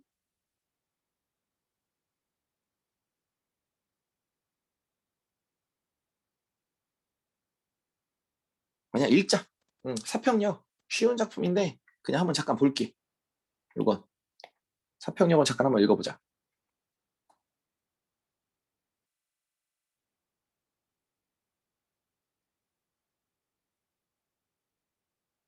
사평력 보자. 그냥 볼게. 사평력인데 뭐 개인적으로 솔직히 안 읽고 풀어도 되는 작품이기는 해. 너네가 사평력 내용을 어느 정도 알고 있었으면 크게 안 읽고 풀었었을 거야. 나는 개인적으로 우선 안 읽고 풀긴 했어. 요거는. 자, 우선 잠깐 얘기를 해볼게. 우선 시작해보자. 바로 보자. 지금 대합실에 남아있는 사람은 모두 5이다. 한가운데 톱밥 날아보고 뭐야? 한가운데 톱밥 날라가 놓여져 있고 그 주변에 3사람이 달라붙어 있다. 3사람. 그리고 양철 나루는 양철동 2개를 맞붙여놓고 세워놓은 꼬락선이로 그나마 녹이 잔뜩 들어있어서 그간 겨울에 몇 차례 보고 나서 얼음새가 있는데 난로에 허리께 톱밥 모양으로 촘촘하게 둘러져서 드럼 다방에서 내비치고 형편을 나가면서 그래서 얼음도 없어질 때 중에 추운가 보죠 뭐. 자 난로가에 모인 사람 중에 셋 중 한 사람이 유일하게 등받이가 없는 의자 앉아있는데 그러고 있는 것도 힘의 경우지 등에 서 있는 사람의 팔에 반쯤 기댄 자세로 힘없이 안겨져 있대. 그는 아까부터 줄곧 콜로 고르고 있는 중늙은이로. 자 중늙은이. 첫 번째 중늙은이. 세 사람 중에 한 명이 중늙은인가 봐. 중늙은이로 오래 앓고 있던 병이 요즘 들어 부쩍 심해져서 가까운 도이제 병원을 찾아가려고 나가는 길에 역장도 알고 있었대. 등이 떠받치고 있는 건장한 팔임자. 팔뚝의 임자는 바로 노인의 아들이래. 아들. 두 번째 사람. 뭐지? 대합실에 있는 5사람 가운데 그들 두 부자만이 역사에 낯익은 사람이었대. 아는 사람이 이 둘밖에 없는 거야. 낯익은 사람이 이 둘. 나머지는 모르는 사람들인가 봐. 자, 그 곁에서 난로를 등진 채 불을 쬐고 있는 중년의 사내. 감옥에 갔다 온 사람이 사내는 처음 보는 사람이네. 40이 넘었을까 싶은 사내는 싸구려 털실 모자에 때 묻은 95발을 걸치고 있습니다. 첫눈에도 무척 의문을 베는 표정을 가지고 있습니다. 분위기를 조성하고 있지. 길게 자란 턱수염이 가무잡잡한 얼굴 그리고 유난스럽게 번뜩거리는 눈빛이 왠지 섬뜩하다는 거야. 오랜 세월 햇볕 한 오락이 들지 않는 토굴 속에서 갇혀 지낸 사람처럼 이렇게 해서 얘기했대. 솔직히 토굴 속에 있었어. 감옥이거든. 몰라? 모르고 지금 얘기하는 거야 지금 이거. 자 근데 미안한데 A, B까지 읽고 시작하자. 그 셋 말고도 저만치 벽에 따라 길게 붙어있는 나무 의자에 잠바 차림의 청년 하나가 웅크리고 앉아있대. 그리고 청년으로부터 약간 떨어진 곳에 미친 여자가 누워있대. 되니? 자 밑에 거. 청년이기래. 무릎을 굽혀 바켓스 안에서 톱밥 한 줌을 집어든다. 그리고 그것을 난로의 불빛 속에 가만히 뿌려 넣어 본다. 호르르 뭐 삐비꽃이 피어나듯 주황색 불꽃이 타오르다가 이내 사그러들고 만다. 청년은 그 짧은 순간 불빛 속에서 무언가 얼굴을 본 것 같다. 어머니다. 활짝 웃고 있다.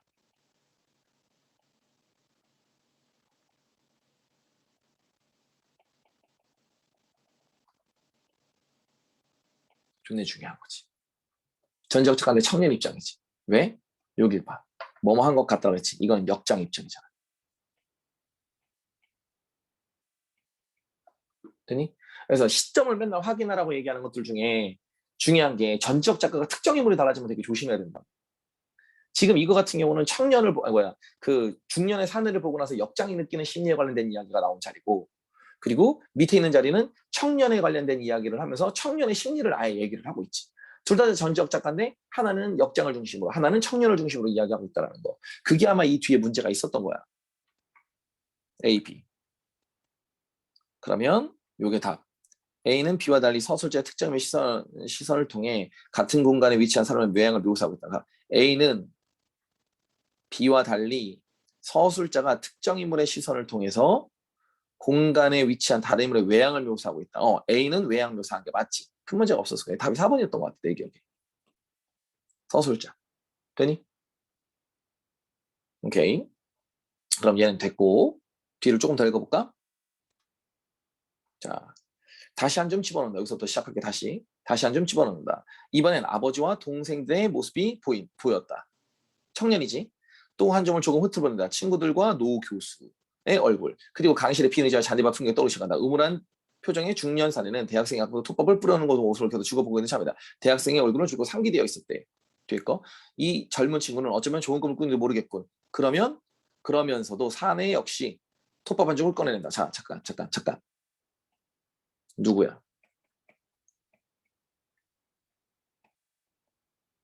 중년 사내 입장인 거지.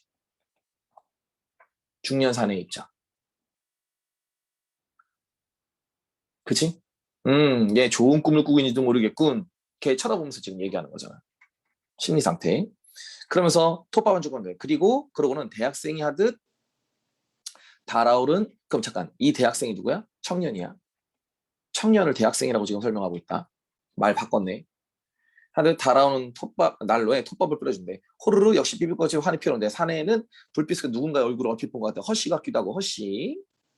전혀 모르는 다른 사람인 것 같기도 하는 확실하지 않은 얼굴들. 사내에 응원한 눈동자가 간절한 그리움으로 반짝이기 시작한대. 왜? 누구 그리웠나 보지. 허씨 그리웠던 건지 아니면 전혀 모르는 낯선 사람이 그리웠던 건지 모르겠어. 사진은 다시 한 줌에 톱밥을 묻어두는데 어느새 농부도 안학래도 서울 여자와 춘심이도. 자, 그럼 새로운 인물 또 나오지. 안학래, 서울 여자, 춘심이. 그지? 새로운 사람들이 나왔네. 이젠 모두 치기하는 걸 보고 있대. 입을 열지 않을 때. 사평역 경을 야간 열차는 2시간 연착을 도착했대. 도착했네? 막상 열차가 도착하는 대합실 그때까지 기다리고 있던 사람과 반갑나 차라리 피곤한 화장을 젖은 모습들이어도 열차 올라탈 때 늘 역장은 하얗게 젖은 눈에 맞으면 미끄러 흔들고 신호를 보냈고 이 미끄러 나가서 어쩌고서 나가서 보는 거였대. 역장은 그 사람이 제 넘어 온 크시 아님을 깨달았다. 잠깐 누가 왔어? 제 넘어 오씨의 큰아들. 결국 뭘 얘기하는 거야? 누군가가 왔다고? 읽어볼게. 뭐냐? 고개를 반쯤 숙인 채 난간 손잡이 위태로운 자세로 기대고 있는 청년의 모습이 역장은 왠지 마음에 걸렸대. 잠깐만.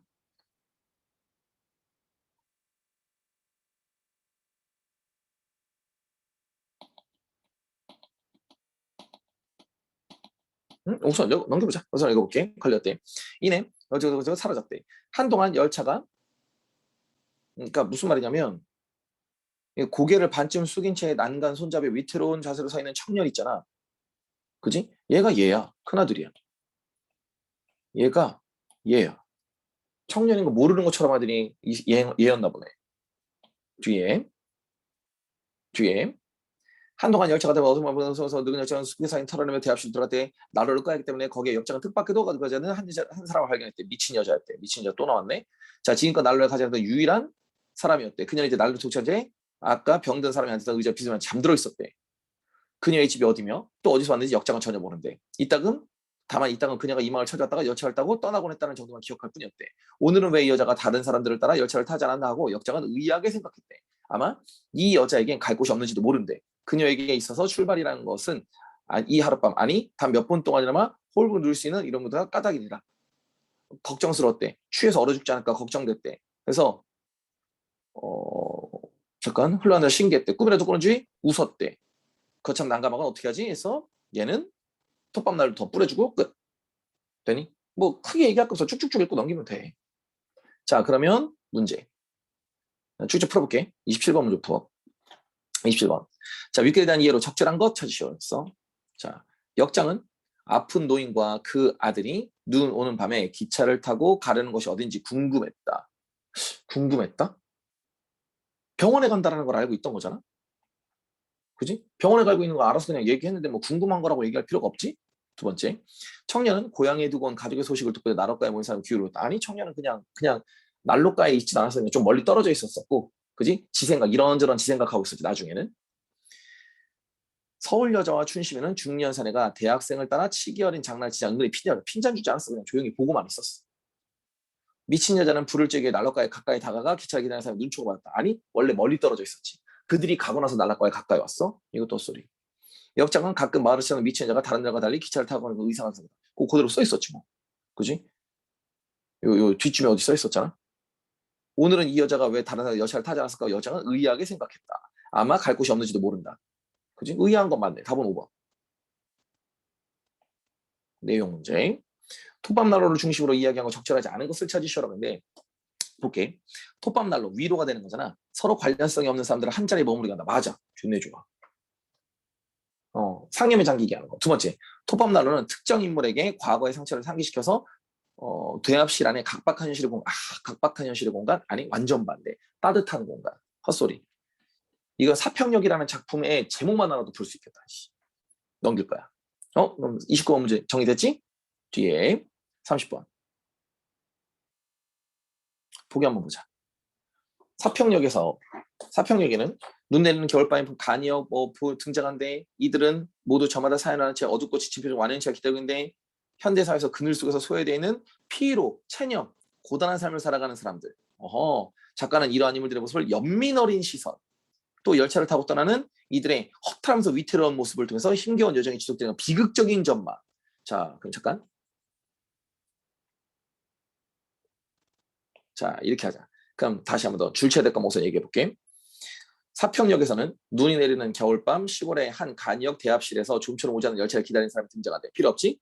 이들은 모두 저마다 사연을 하는 채 어둡고 지친 표정으로 완행 열차를 기다리고 있는데 이것은 현대사회의 그늘 속에 소외되어 현대사의 그늘 속에 소외되어 피로와 체념 속에서 고단한 삶을 살아가는 인물들을 대변한다. 작가는 이러한 인물들을 연민 어린 시선을 통해 바라보고 있고 떠나는 이들의 허탈하면서 위태로운 모습, 그래서 비극적인 전망.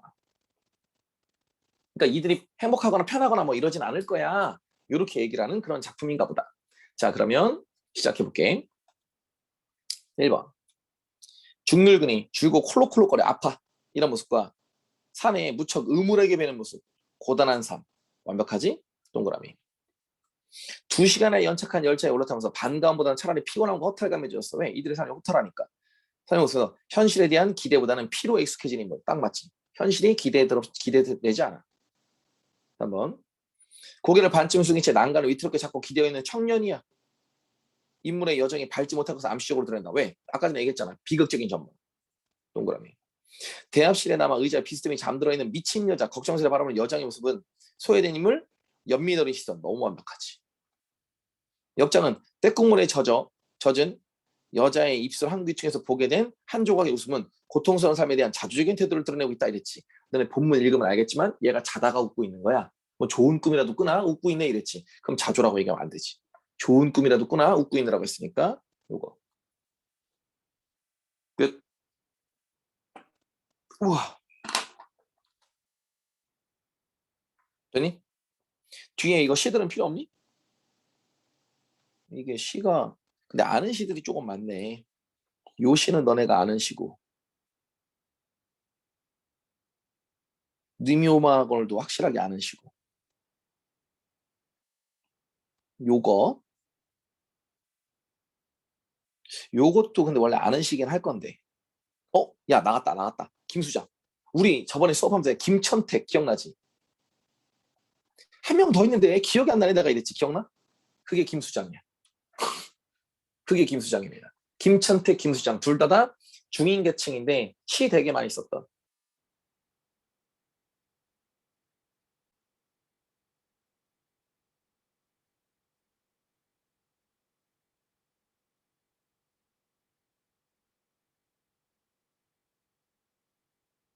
오케이. 자, 그러면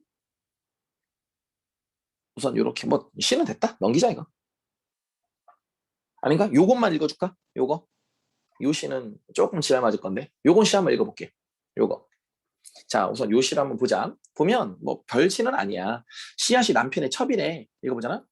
마루 넘어 씨앗을 두고 손뼉 치고 울며 재 넘어가니라고. 그럼 마루 너머에 씨앗을 두고 손뼉을 치면서 울면서 재를 넘어갔대. 그러니까 아마 자기가 넘어가는 걸 얘기할 것 같아.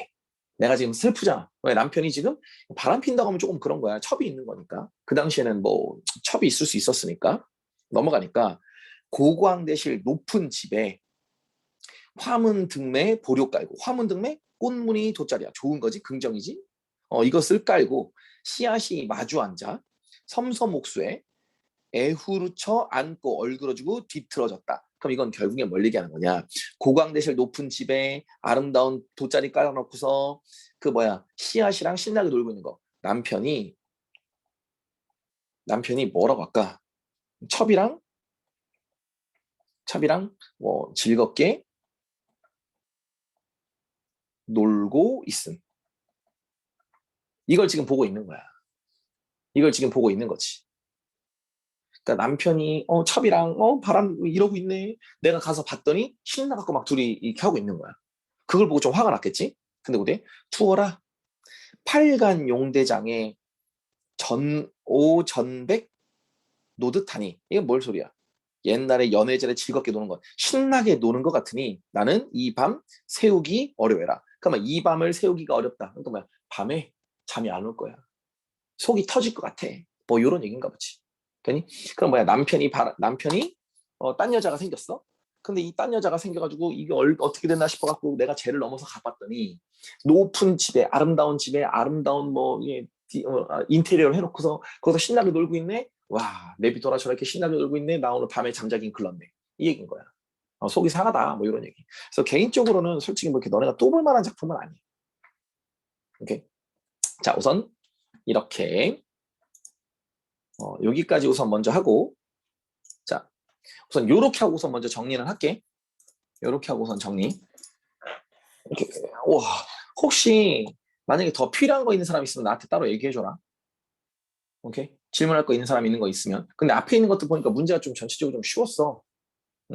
그래서 우선은 여기까지만 우선 하고 우선 정리할게. 그리고 혹시 만약에 질문할 거 있는 사람 있으면 나와도 된다. 네. 오케이. 수고하셨어요. 안녕. 안녕. 안녕히 계세요. 안녕. 고생했어요. 안녕. 고생했다. 안녕히 계세요. 안녕. 고생했어요.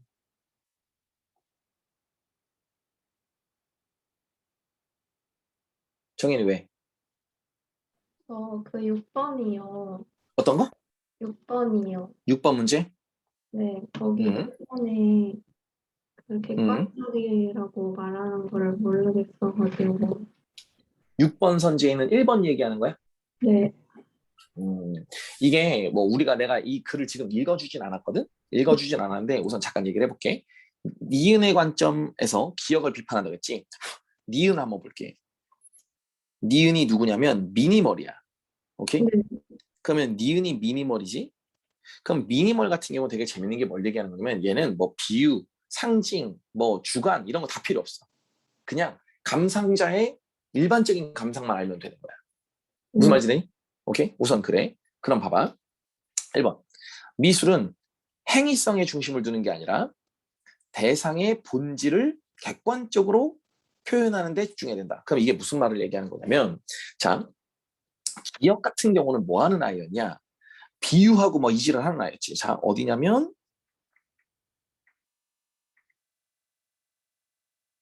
여기 있다. 요 자리. 책 보이지? 요거 봐봐. 추상 표현주의는 무의식을 활용해서 세계 대전으로 인한 불안정한 정신 상태를 화폭에 격정적으로 표현해. 이러한 경향은 우연성, 그지? 그리고 강한 행위성 이런 특징을 하고 있다. 이랬어. 근데 미니멀은 이거 싫어. 얘긴 거거든. 그러니까 행위성 하지 마. 우연적인 거 이런 거 아니야. 얘는 그럼 미니멀리즘이라는 건 결국에 뭐냐? 대상의 궁극적 본질을 제외한 모든 요소는 다 필요 없어. 궁극적인 본질만 얘기하는 거야. 오케이? 형태와 색 말고 아무것도 얘기하지 마. 그딴 거 다 필요 없는 거야. 오케이? 그러니까 결국에 뭐야? 현재의 상태를 그 자체로만 얘기하면 된다라는 거야. 그럼 그걸 보고 감상자가 그냥 그걸 느끼기만 하면 된다라는 거지. 근데 그 거기서 대상을 네, 직관적이라고 인식하게 한다라고 써 있잖아요. 여기 직관적으로 인식한다 이거? 네, 근데 어, 현재는 객관적으로 표현한다라고 해서 어. 그래서 아, 얘기해 볼게. 네, 자, 우선 들어봐. 객관적이라고 얘기를 하는 건 뭐야? 나의 주관이 없이 그냥 그걸 있는 그대로 본다라는 거지. 네, 그래, 직관적이라는 건 뭐야? 거기 써 있는 걸 가지고 이런저런 생각하지 말고 보이는 대로 그대로 본다라는 거야. 네, 그러면 객관적인 것과 직관적인 건 솔직히 같은 말은 아니지만 이 안에서 놓고 본다면 얘가 객관적으로 표현해야 얘가 직관적으로 볼 수 있는 거야. 그러니까 얘가 만약에 주관성이 담겨져 있는 걸로 만약에 본다면 그건 직관적으로 볼 수가 없어. 왜? 직관적으로 보면 걔가 의미한 걸 내가 모르거든. 그지? 그러니까 걔가 이미 주관적으로 무언가를 막 이게 변형해갖고 바꿔가지고 무언가를 표현했다? 그럼 그건 직관적으로 파악하면 안 되는 거야. 무슨 말인지 돼? 오케이? 그러니까 이게 말이 조금 다르게 되어 있기는 하지만 미술은 행위성을 중심에 두는 게 아니야. 행위성은 기억이 하는 거잖아. 그지? 이런 걸 중심에 두는 게 아니라 대상의 본질을 객관적으로 표현하고 내가 대상의 본질을 객관적으로 표현하지? 그럼 뭐야? 감상자는 그걸 직관적으로 보는 거지. 네, 그렇게 되는 거야. 무슨 말인지 돼? 네, 네, 오케이, 오케이. 됐니? 네, 오케이, 고생했어. 안녕히 계세요. 안녕.